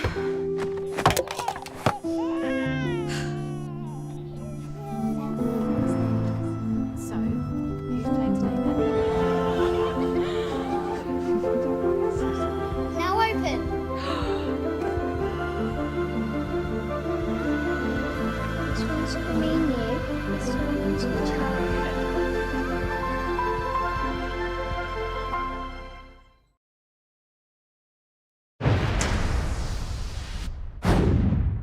Which prominent UK person is this rhyming code for?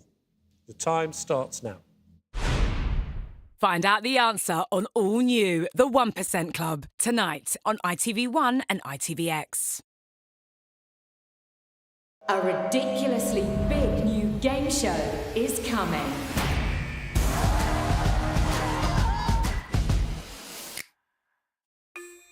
You love muddy walkies. Katja loves clean. Love your weekend. Sponsored by Katja.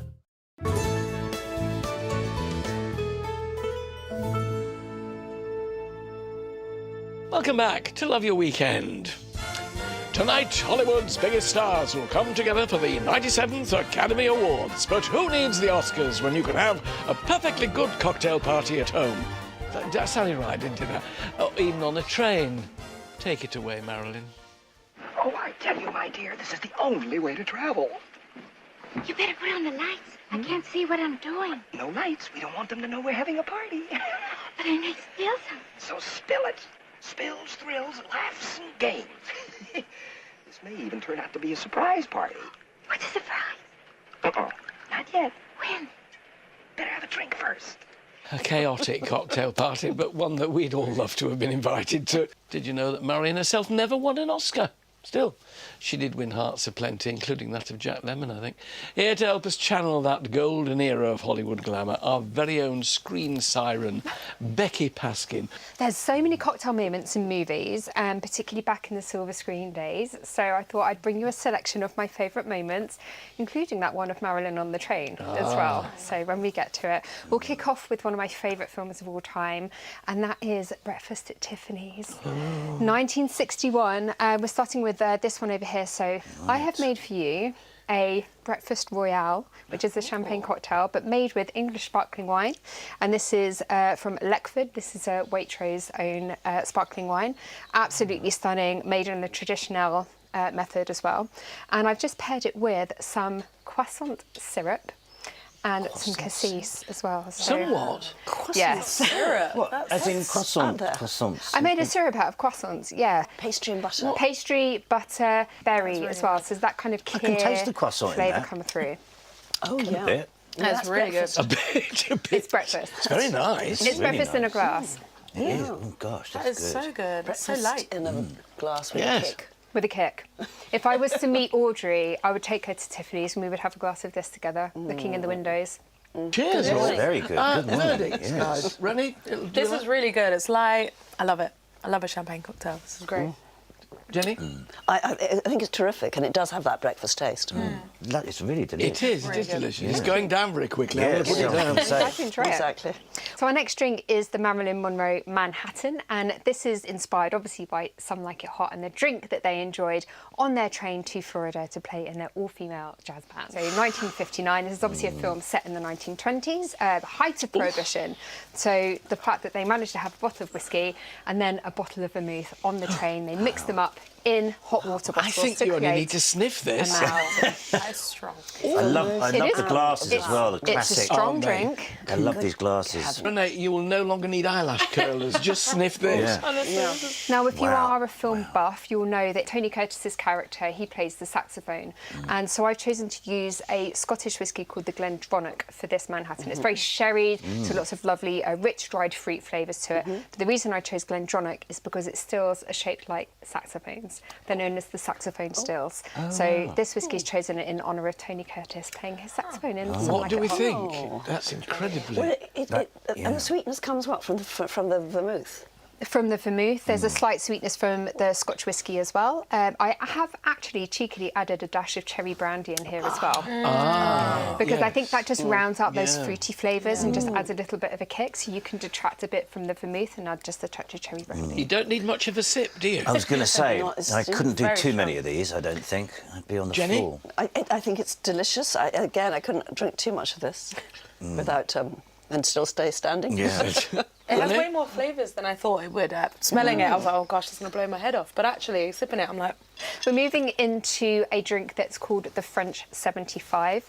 Now, normally a French 75 is served in a champagne glass, but This is in a Collins glass, and it's for a reason. The French 75 as a drink is named after the famous artillery gun that was used by the French in the First and Second World Wars.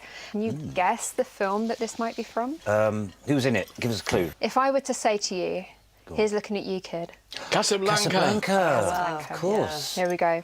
In Casablanca, the French 75 is ordered as a sign of the French resistance. It's ordered by Rick, who is played by Humphrey Bogart, his ex-girlfriend. She's French and she's dating a German soldier. She orders a French 75 for everyone in the bar. There's a lot of German soldiers in this bar. She orders it as a sign of resistance. So this is a spice gin from Scotland, and the reason why I've used the spice gin is to reference all those lovely spices that you would have found in Morocco at around the time. So Darnley's is a beautiful warming spice gin, and it's just paired with lemon juice, a touch of sugar syrup, and topped off with sparkling wine. Right, okay. That's very nice, very refreshing. Yeah. Spices from Morocco, very clever. Is that much easier for you to drink? Yeah, much easier. Very Excellent. smooth. Yeah, that could sit down and make one drunk quite easily. Yeah. Very much so. It's a good picnic drink, that one. Well, we'll move on to another one now, and this is a non-alcoholic drink that was made for a movie star. She was the youngest ever actress to win an Oscar at the age of 6 years old. An honorary Academy Award. Good ship lollipop. So this is a Shirley Temple. Now, as the story goes, Shirley Temple was out dining with her parents in a Beverly Hills restaurant, and she was jealous that they were having old fashions. She really wanted one too, so the bartender created her own cocktail, which was a mixture of soda and grenadine. Today we have this amazing Shirley Temple drink, which is a more grown-up version. There's lots of blends of grenadine, different sodas in here, lots of different flavours, pomegranates. So it's made by Black Lines, and it's absolutely stunning, really refreshing. So and it's lovely. It's literally not so that's just a already glass. mixed then? It's already mixed, it's ready to go. It is really nice. Ready to Because go. it's not too sweet and sickly. It's got a bit of edge to it, hasn't it? Oh, that's nice. It is nice. I like that. Yeah. It's got a bit touch of ginger ale. The ginger is Yes, in there. It's yeah. lovely. The original Shirley Temple was either made with Sprite or ginger ale, or both. Right, yeah. There's no real... Yeah. There's no evidence for recipe. any of it. No one really knows, but it was one of those. That's really nice. I like Rennie, that. you're just quietly sipping. Are you? No, it's really good. I was just thinking this would be great as also to be used as a mixer for vodka or gin. I'm like, I could definitely Stick a bit of stick a champagne little in there something as well. in that. Yeah, It's really good. I've been irresistibly drawn to the Very last one because it's in my kind of shape of glass. Okay, well, this one might be a bit strong. It's had two Just eyeballs in looks it, though, hasn't it? So this is a Gibson. Now, the Gibson is a style of martini. It's made with gin, with vermouth as well, and a touch of pickled onion juice. Just be warned. I've never had one of these in my life before. It sounds very serious. But the Gibson, Alan, I'm going to tell you, was very popular back in the 1950s silver screen days. Everyone was drinking these. It's in so many films.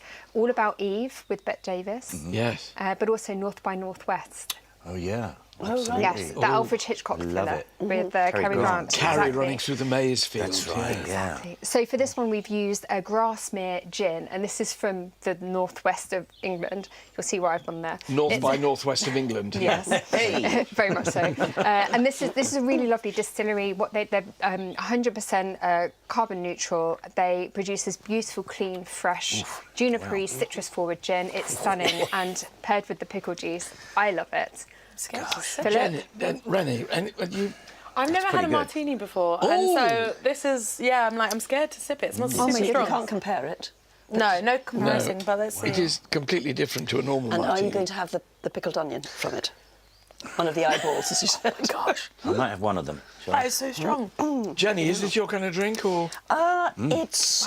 It's actually not, but it tastes good, but it's I have not to say, really Becky, my kind of I drink. prefer a normal martini. Normal martini. Yeah, I like pickled onions on their own. I like a martini on its own. The onion juice doesn't do it for me, but it's purely personal. I might actually go out and buy some pickled onions and then just pickle them in this. I think that could be quite good. Yeah, I wouldn't as a object to starter. that. This is really, really strong. I've got time to try, Rennie. Give it a It's an go. acquired taste, a martini, because it literally is just gin with vermouth, and then you stir it down with ice or shake it, however you prefer it, and that's it. That's all it is. But it's very similar to the Manhattan in terms of its alcohol strength. So And if very you like straight up gin cocktail. and you're not keen on putting too much vermouth in, just put the gin in and then hold it in the direction of Italy. And that's probably enough. That's it for today. Thanks to all my guests, Philip, Jenny, Renee and Becky. Joining me next week, adventurer and explorer Ben Fogle, comedy power couple Paul Merton and Suki Webster, and a couple of short-horn cows. No Sunday morning's complete without them, really, is it? You can, of course, catch all the red carpet and Oscars coverage tonight from 10:30 on ITV1 and ITVX. But until then, as Marilyn Monroe famously said, we're all of us stars, and we deserve to twinkle. That was Marilyn Monroe. I'll definitely be twinkling for how many more of this from all of us here. Cheers! Cheers! Cheers. Happy Oscars. Happy Oscars. Yeah. It's, I hope you win, Philip. Right. Cheers.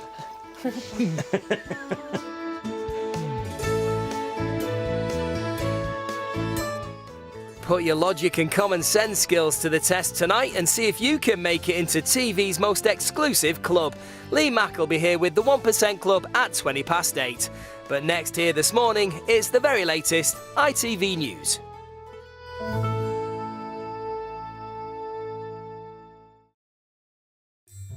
Love your weekend.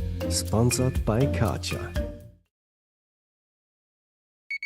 If constipation makes your day feel offbeat, take Fibergel every day. It harnesses the power of fibre to help you get back to regularity. Find your groove with Fibergel. And to help keep you regular, try the tasty Fibre Chews. Lindt Choco Wafers. Deliciously creamy chocolate, combined with crispy cocoa wafers. And topped with crunchy roasted hazelnuts, crafted to perfection by the Lindt Master Chocolatier. Crispy, creamy, dreamy. This is the life. Signature quality, expertly crafted, and a comforting 15-year guarantee. Life is about the company you keep. Search the Cotswold Company today. Astonish knows that you can't magically undo forgetting your anniversary. But their fave meal in a sparkling oven dish helps. That you can't instantly solve heartbreak. But a butty and a gleaming grill pan goes a long way. And that you can't erase the past. But a squeaky clean oven and a comforting pie can raise a smile. No magic, no spells, just astonish. Well, you're in the big leagues now. How was your vacations there? Oh, I needed one. With your 10% loyalty program discount, that's £190 for the night. Not bad. £130 for the night. Hold up. How? It's easy when you know where to look. Trivago compares hotel prices from hundreds of sites, so you could save up to 40%. Trivago is my secret tactic.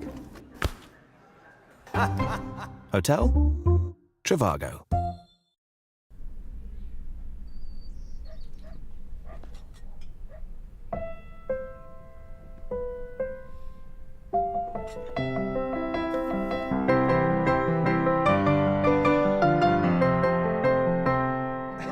Mr. Kipling, exceedingly good cakes. Can Finish tackle these burnt-on stains? And all this mess? Mum doesn't think so. Finish Ultimate Plus gives a deep, intensive clean. It hunts down stains, lifts them, and cuts grease with precision. First time, every time. A superb finish, even on tough challenges. Keep away from children. Don't miss the Hillary's up to half price sale. That's up to half price on an amazing range of made-to-measure blinds, curtains and shutters. And right now, get £50 off your electric blind order. An easy and convenient way to control your blinds with the touch of a button. But be quick, these incredible savings must end 10th of March. So don't miss out. Transform your home for less. Call 0800 916 1010 or visit hillarys.co.uk to book your free in-home appointment today. Hurry! Hillary's up to half price sale ends 10th of March. At Nurofen, we know that even on the busiest of days, pain can get in the way. Trust Nurofen Express liquid capsules to start to get to work in 8 minutes and last up to 8 hours. Because every minute matters. Nurofen, leave your pain to us. It's going to be a month of big hits on ITVX. The 2025 Guinness Six Nations. You seem a bit upset at these questions. A bad month would be 10,000. People want big. Big hits, big revelations, big money. This month on ITVX. Well, just before we head over and see what James Martin's got on the menu for us this morning, let's take a quick look at the latest headlines with the ITV News.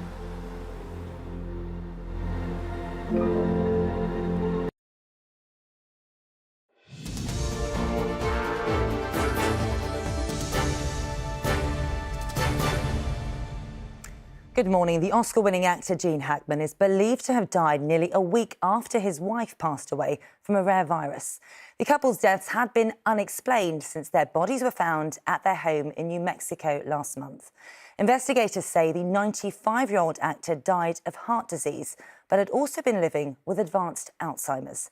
Anna Geary has the latest. Medical investigators paint a tragic picture of the final days for Gene Hackman and his wife, Betsy Arakawa. Found at their home in Santa Fe on the 26th of February, they think Betsy died more than a fortnight earlier from hantavirus, a rare disease transmitted by rats and mice. A week later, they believe Gene, in the advanced stages of Alzheimer's, died of heart disease. The question was he aware that Miss Hackman had died? And I think that question's difficult to answer, but I can tell you that he was in an advanced state of Alzheimer's, and it's quite possible that he was not aware that she was deceased. We just found one deceased person inside a house. The pair were discovered by maintenance and security workers. One of the couple's 3 dogs was also found dead. The cause is yet to be determined, though dogs cannot carry hantavirus. That disease, which claimed Betsy's life, is fatal in 4 out of 10 cases. This is a fairly rare cause of death. It happens in the Four Corners area of the country and really not other areas. It happens, a few times a year in New Mexico, is my understanding. Recognised as a towering figure in cinema for decades, the cause of death of the Hollywood actor and his wife had sparked speculation. With questions now answered, authorities hope the couple's loved ones and fans of the screen legend can find some comfort. Anna Geary, ITV News. At least 11 people have been killed and 30 injured, including 5 children, in a Russian airstrike in Ukraine's Donetsk region. It comes a day after Russian drones targeted a civilian area of Kharkiv, sparking a large fire and killing 3 people. Meanwhile, Sir Keir Starmer and his French counterpart spoke last night to compare notes on a possible peace deal for Ukraine. The call between the 2 leaders comes after European countries agreed a massive increase in defence spending. A manhunt is underway in Canada after a multiple shooting at a bar in Toronto. Authorities say at least 12 people have been injured. Police are searching for 3 male suspects who fled the scene. Well, here, police are investigating allegations of violent threats and bullying by Reform UK MP Rupert Lowe. Mr Lowe, who was elected to his Great Yarmouth seat last year, has now been suspended. He's accused of threatening violence towards the party chairman, Zia Youssef, following an alleged incident in December. Reform UK said it had also received evidence of serious bullying and derogatory remarks made about women in the MP's offices. Mr Lowe denies the claims. Eurostar services between London and Paris are to resume this morning. Well, the operator cancelled all train services yesterday after the removal of an unexploded World War II bomb that was found near the tracks in the French capital. The company said it would be running 1 extra service in each direction today, alongside its usual timetable. And the Duchess of Sussex's lifestyle show has been renewed for a 2nd season on Netflix, despite being heavily panned by critics. Good, right? You did a great job. Oh, thank you. I just want to raise a glass to you. Well, Series 1 of With Love, Meghan launched on the streaming platform this week. The series sees the Duchess giving hosting, gardening and cooking tips with her celebrity friends. Netflix say it ranked their 7th most popular show globally, and the new series has already been filmed. And that is all for now. I'm back with your lunchtime news at 1:10. Until then, do enjoy the rest of your morning. Bye-bye.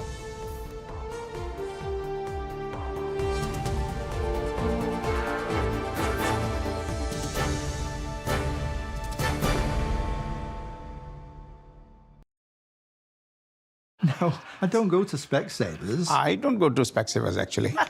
Not anymore. Should have gone to Specsavers. No. They come to me. Oh, hi there. Come on in. We're there for people who can't go to Specsavers too. To see if you're eligible, search Specsavers Home Visits.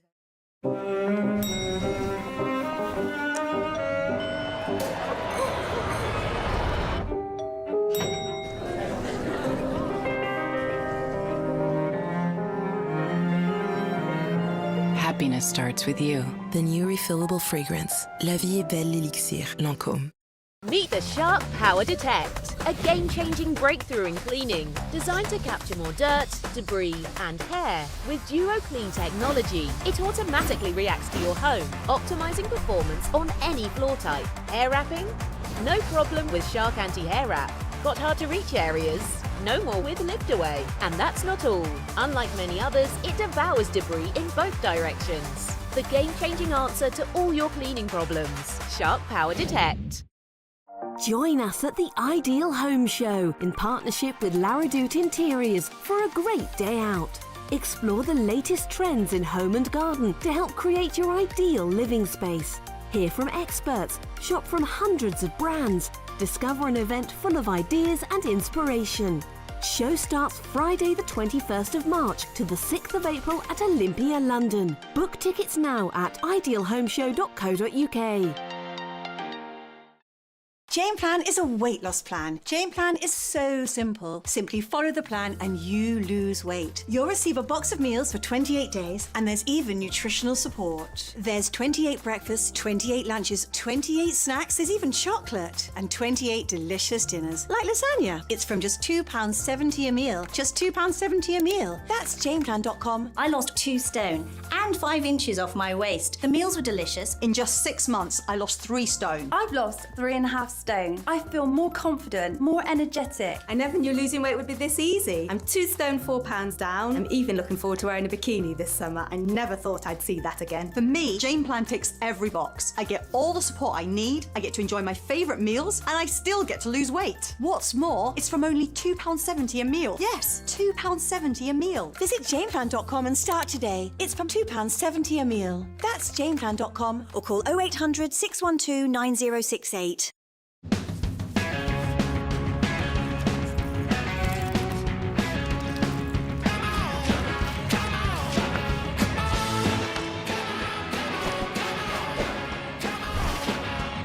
Rebel in the comfortable home. IKEA, the wonderful everyday.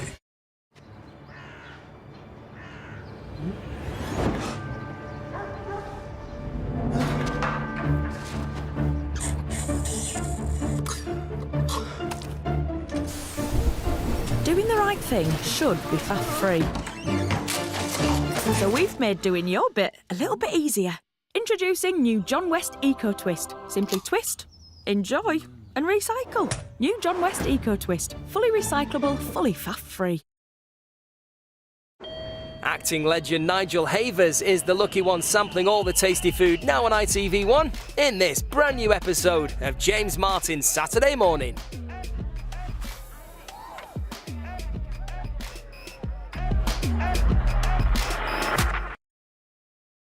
Some things are better shared.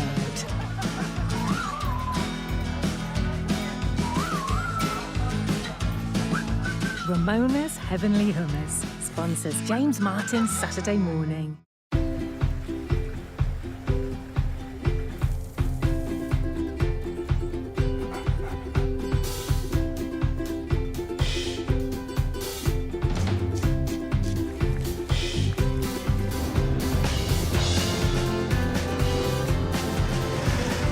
Morning. Are you coming in then?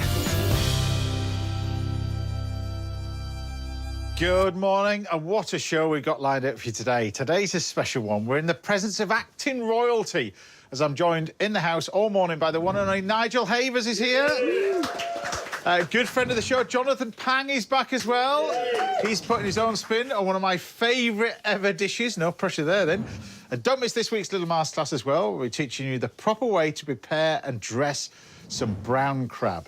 And that's not all, because I'm being joined by two legends and good friends of mine as well, who are regulars down here in Hampshire on a Saturday morning. It's Dipna Anand and Tony Tobin.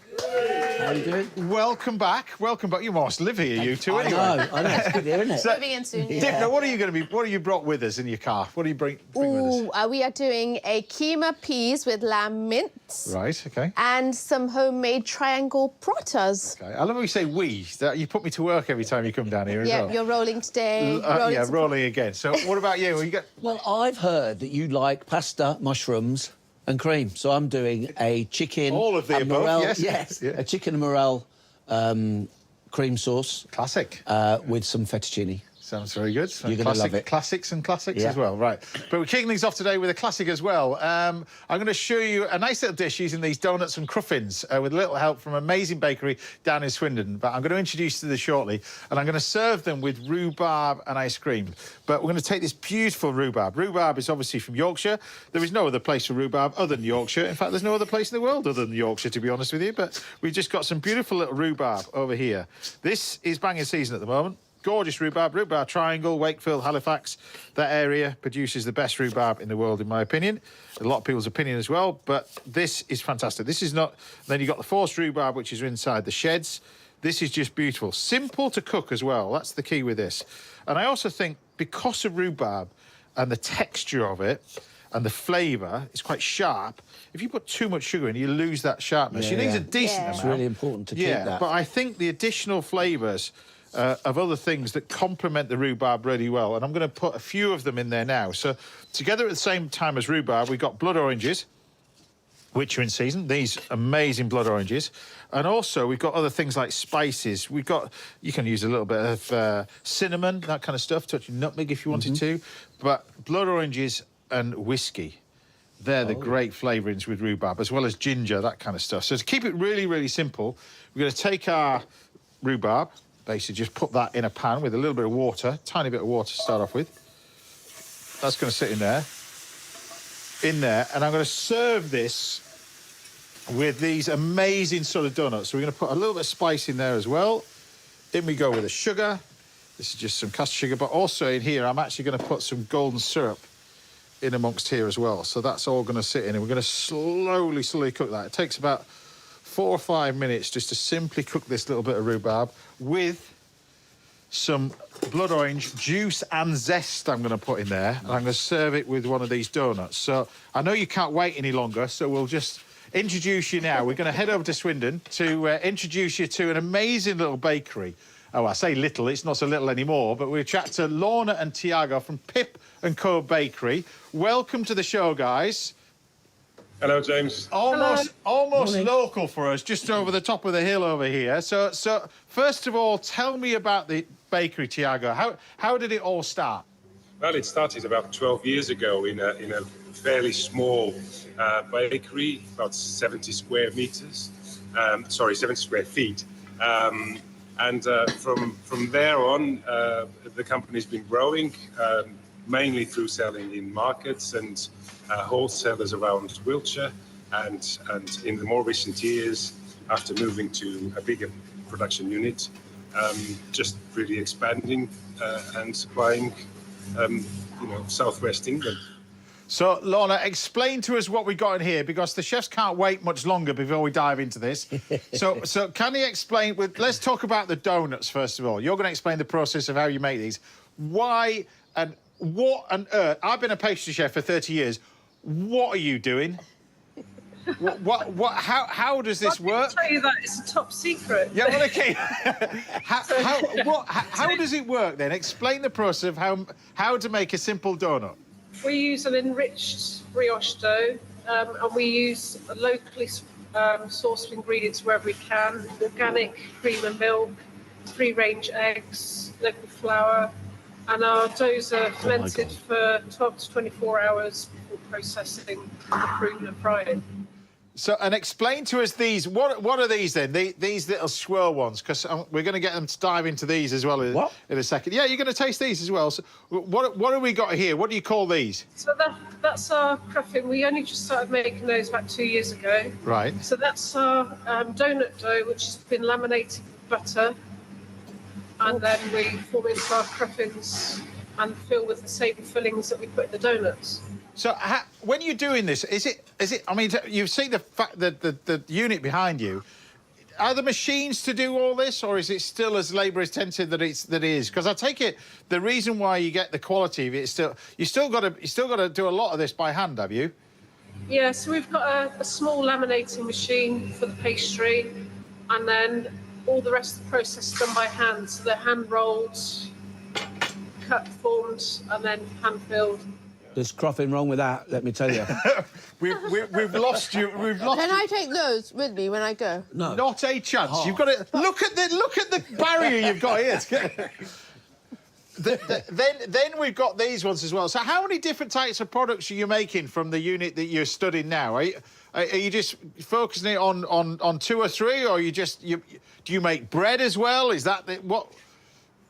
The business is based around donuts. Yeah. And 2 years ago, we started doing cruffins and cinnamon rolls. Yeah. And then since the cafe's opened up, we've introduced over 50 new products for the cafe.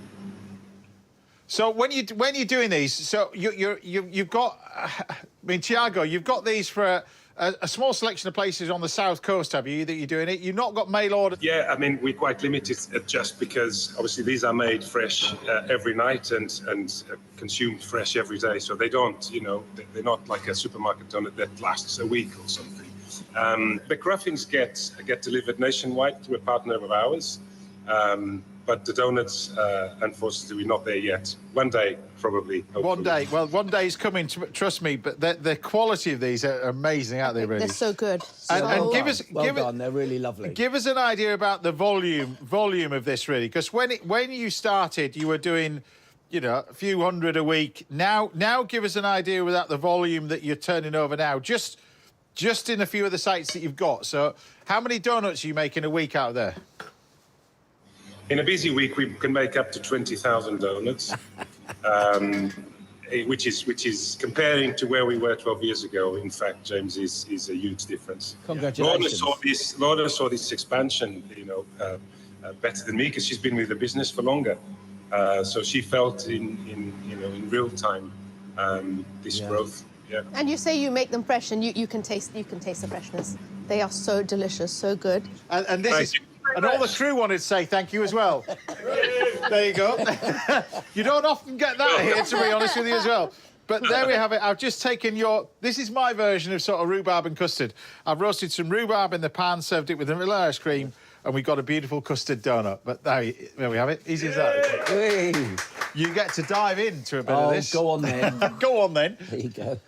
So, more donuts as well. More. But have a taste of the rhubarb, and they are really, really good.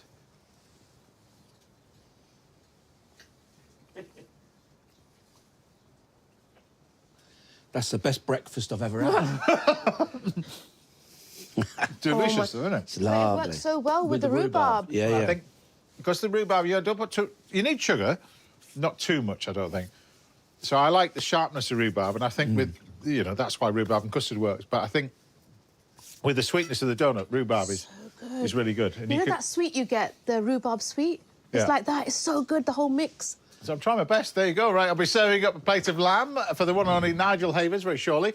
And we've got a masterclass in crab in store for you a little later on this morning, but don't go anywhere. After the break, we'll be tucking in some incredible cooking from this lady over here, Dipnat Anand. See you after the break.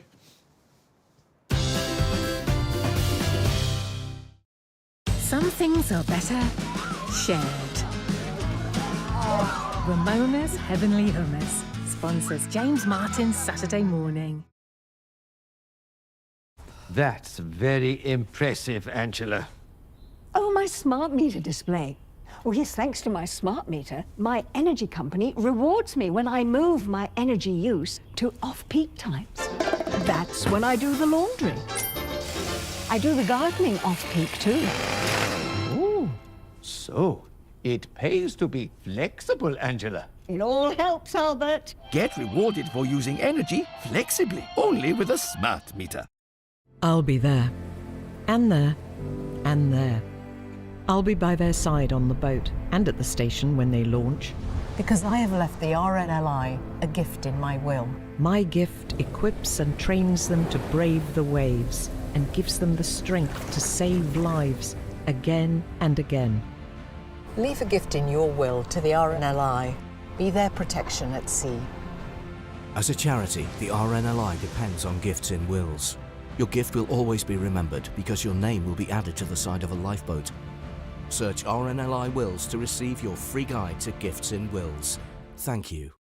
Usually I will go and get myself a nice cup of coffee, get my fluffy socks, sit on my sofa, all cuddled up in the corner, legs up, arms comfy, and I start to play. It's my time, it's my me time. While everybody else is doing their things in the house, that's my time for me to enjoy to play. And it's fun.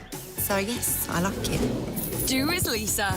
Search for Happy Tiger Bingo. Happy Tiger Bingo. Low stakes, roaring bingo fun.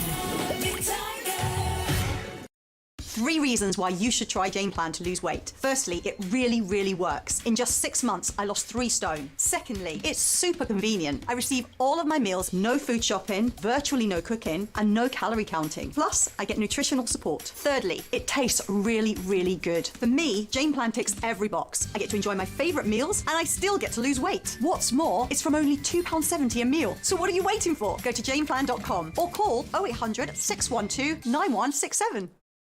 Join us at the Ideal Home Show in partnership with Laradoute Interiors for a great day out.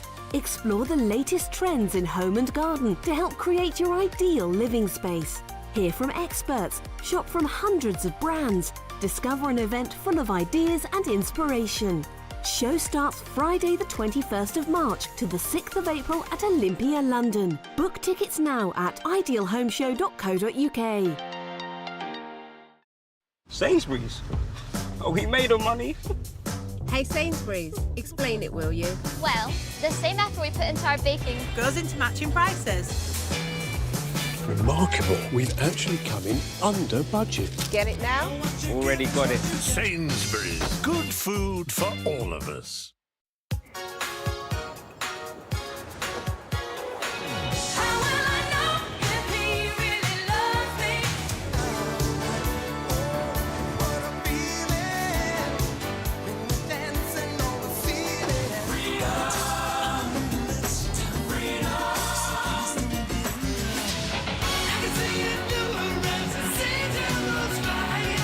Always the best music. This is Smooth Radio. I think my friend might be here. The last time I saw this girl, she broke my nose. Right, I've got all my girlies here. Let's get the party started. The Real Housewives of Cheshire, Monday at 9 on ITVB and ITVX. Some things are better shared. Ramona's Heavenly Hummus sponsors James Martin's Saturday morning. Welcome back. You all right? There you go. Right, I'll be treating Nigel Havers to a fantastic recipe of lamb rump very shortly. I'll be giving you a essential masterclass in preparing some dressed crab a little bit later, one of my favourite ingredients. But first, I'm here with Tony. We've been joined by the brilliant Jonathan Pang. And the three of us are getting pretty excited because we're about to be fed by one of the chefs behind one of London's most iconic Indian restaurants, the brilliant Dipna Anand. Superstar, superstar, superstar. So what are we going to be doing then? What have you brought with us? We are going to be doing a keema peas with lamb mince, a keema peas curry, served with some triangular paratha. So I'm famous for my parathas, but these ones are triangular ones with the layered butter. And served up with some nice poppadoms as well. So here in this pan... So what are we starting off with in here? We have some vegetable oil. I've added some black cardamom, some cinnamon and some cumin. And the first secret in Indian cooking is to caramelise our onions. And I'm already at that stage. So once they are this colour, we go in with our So have you just ginger put that garlic oil in there, or just oil at the moment. We are going to add some butter, so I can do that right now. I do need some fresh chopped coriander for later as well, That's me, then, is please. it? That's my- Yes, How long does it please. take to get that colour? If it's on a nice high intense heat, then like 10 minutes, 5 to 10 minutes. But you've got to keep. Well, I'm talking about bulk. So this, you can do it within 4 or 5 minutes if it's on a nice intense heat. So butter's gone in. I'm going to add some ginger garlic paste in here.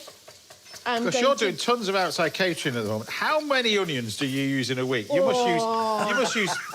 I mean, bags and bags and bags of onions. That is a question for Dad. That is a Dad question. But bags-wise, a week, we can be anywhere up to like 50, 60 bags because obviously we do all 60, 25 kilogram bags. All this, like, large-scale catering as well. This is going to start to fire at us, so I'm just going to switch it a little bit lower. Is that my cue? Yes, Just please. turn it Yes, down? please. Because you've Come got a white James, jumper get on it, and yeah? you've got tomatoes. These are the That's my bird's cue eye to turn green it down, chilies. innit? Yes, please. Bird's eye, good for some heat in here? Right, let's go in. They're very hot, though, yeah, aren't these they, are the really bird's hot. eye ones? James, do you want to taste this? No, I'm fine. Thank you very much. Get a tablespoon. It's really, really hot. OK, I'm going to spice this up. We are going to add some... We are going to put papadums with this as well, so we're going to be frying some papadums. Is that my cue to do papadums? You can fry some papadums whilst I spice this up. So some turmeric goes in. Right. Some red chilli in here. And then I'm going to add some cumin powder. We've added the seeds and some powder as well. OK. And then this is coriander powder. A little bit of salt as well. So are you still doing the cookery classes and stuff like that? We're still doing the cookery classes. In fact, we are going to be moving the cookery classes and we're going to be doing our cookery school from my new gastro pub. So, yeah, Indian gastro. Yeah, this is going to be quite... Gastro? Yeah, a gastro pub, so it's going to be quite cool. Is all the family excited about it? Really excited. That's what we're doing, like, you know, finalising all the Menus, menus and, yeah, it's going to be good. Can I just say, I love cooking poppadoms. I could do this all day. If you Isn't want, it so if you, good? I Just just watch think it. it's just ace. It's look. What you is it, start- the art of surprise? It's just, it's just cool. You start, you look, watch. This goes in here. Watch. Can't do this in an air fryer. Look. Look at that. Look, look, look, look, look, look, look, look, look. So each of those is different. They're different papadums. How does that not make you smile? Yeah. It's very therapeutic watching papadums. I'm happy. Right, go Right, on then. keema peas goes in once your masala has split and the oil and the butter seeped out the edges. So I'm going to add my lamb mince all in like this. When you say split, why is that the right time? So there's a secret. There is a secret to Indian cooking. Look! James is getting really excited about papadums right there. Right, go on then. No, it is. Yeah. Just a little thing. Go on. So, yeah, we were saying about the masala, there's two secrets. Getting your onions caramelised. Sure. And the second one is your masala has to split where the butter and oil seep out the edges, and then you're ready for your chicken or your lamb or your veg, Which is whatever you what want to we put had in. in there. Yeah, so I'm going to move that one onto here because this is going to take a good, like, 15, 20 minutes. And whilst we're just So you allow bashing the that sauce up- to come up, split, add the meat, cook it again. Yeah, and then at this stage, just bash up the meat and then it doesn't, like, form clumps. So I'm going to move this here. That's really interesting. And that's one that I've done. When you train as a chef, when you saw splits, it's like, oh, no. Yeah. No, obviously, what it makes you in think of Indian a curdle. cooking, it's like, we need You it. want it to happen. Yeah, we have to. yeah. That's like a secret. Yeah. So once your You sauce... just told everybody.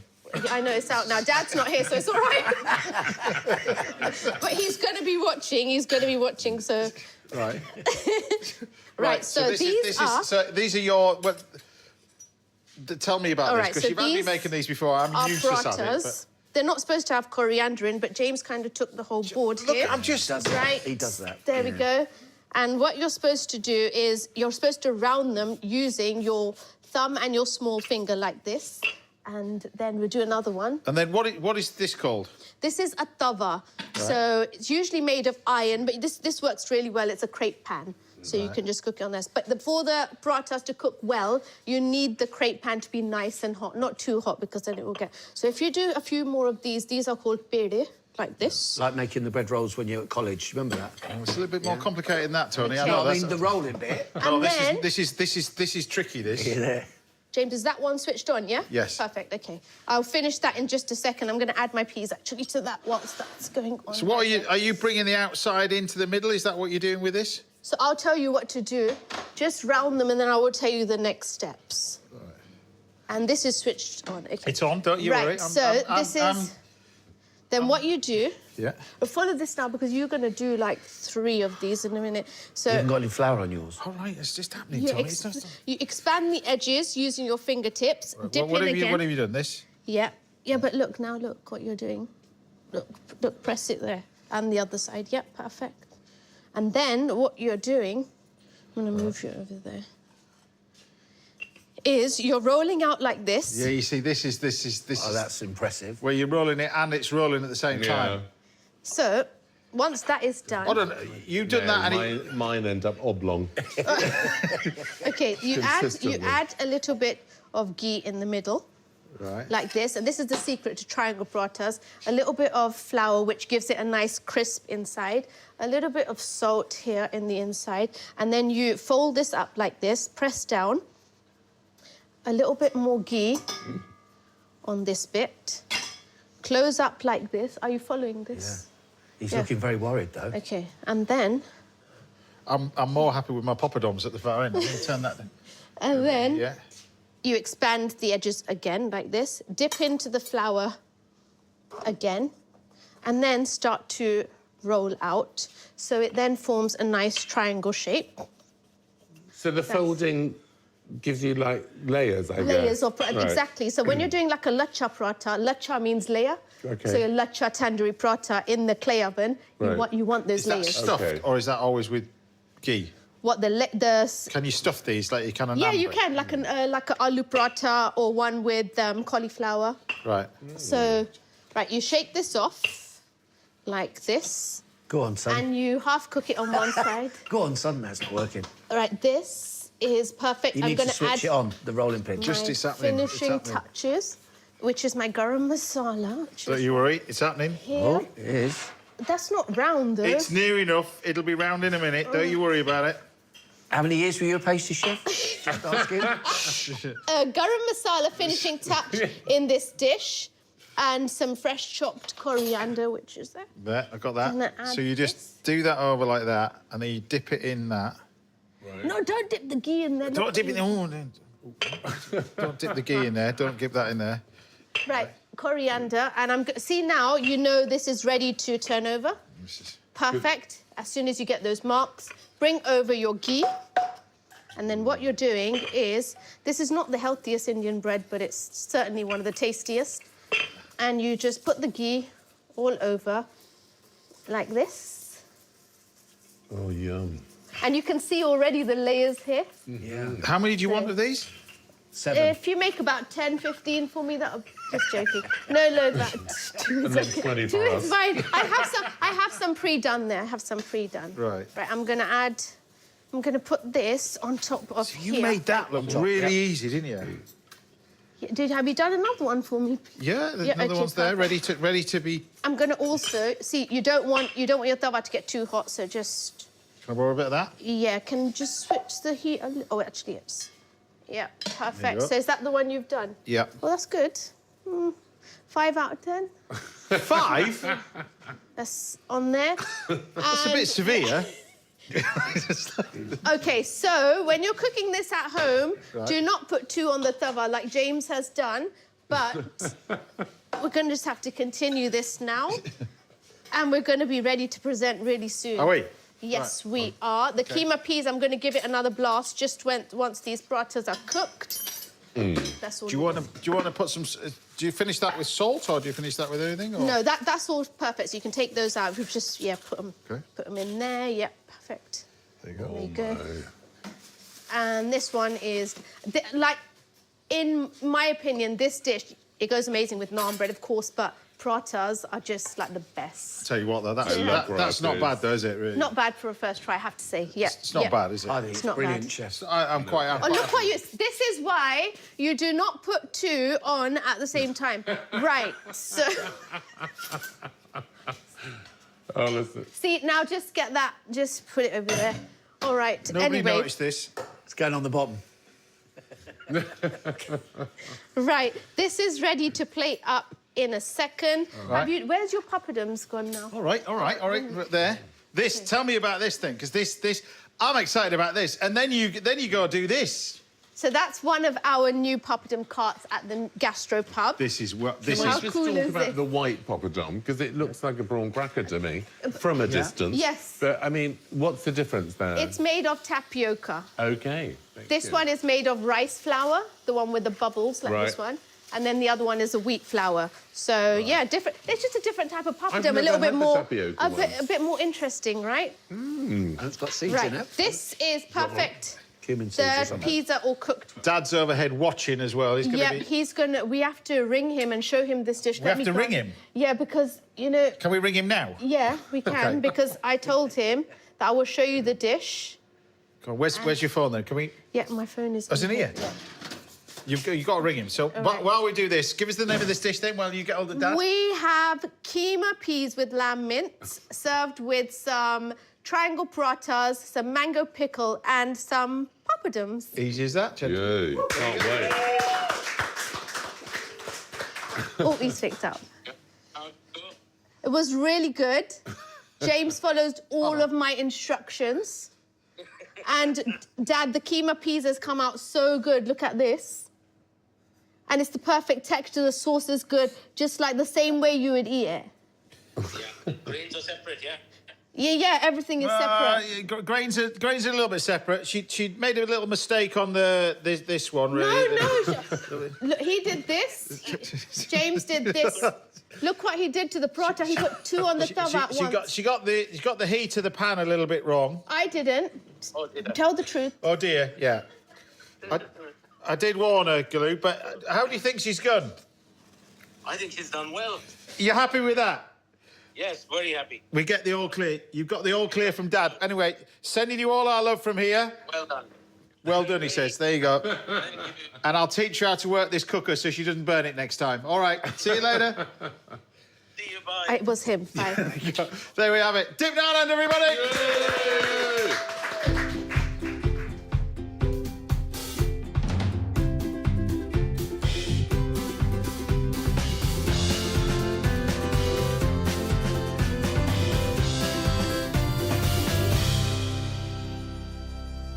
Right, should we pass it over? Yes. Get to have a taste of this. So, what's the idea of how you do with it? How do you eat this? So you tear up the paratha. Yeah. Right. And then you scoop the keema up with the paratha or the bread. Try some papadums with the homemade mango pickle as well. I James, noticed can how you put that you didn't like the one that was slightly coloured. in? Yeah, I put it underneath because we're trying to cover that one up. So what do? Scoop it on it and... Yeah, you can do it that way, or take a piece of paratha and then scoop the keema like that. It's absolutely delicious. Oh, delicious. Amazing flavour from that. Don't you think? I'm very happy. Thank you. It's incredible, the taste you get from that, though, as well. That's through making sure the sauce is split. It doesn't work if you rush it. Yeah, but you can also taste the cassia in there. So the cassia bark, you've got the cumin seeds, and then the black cardamom because it has a nice smoky flavour. So it's all those flavours with the garam masala that we add.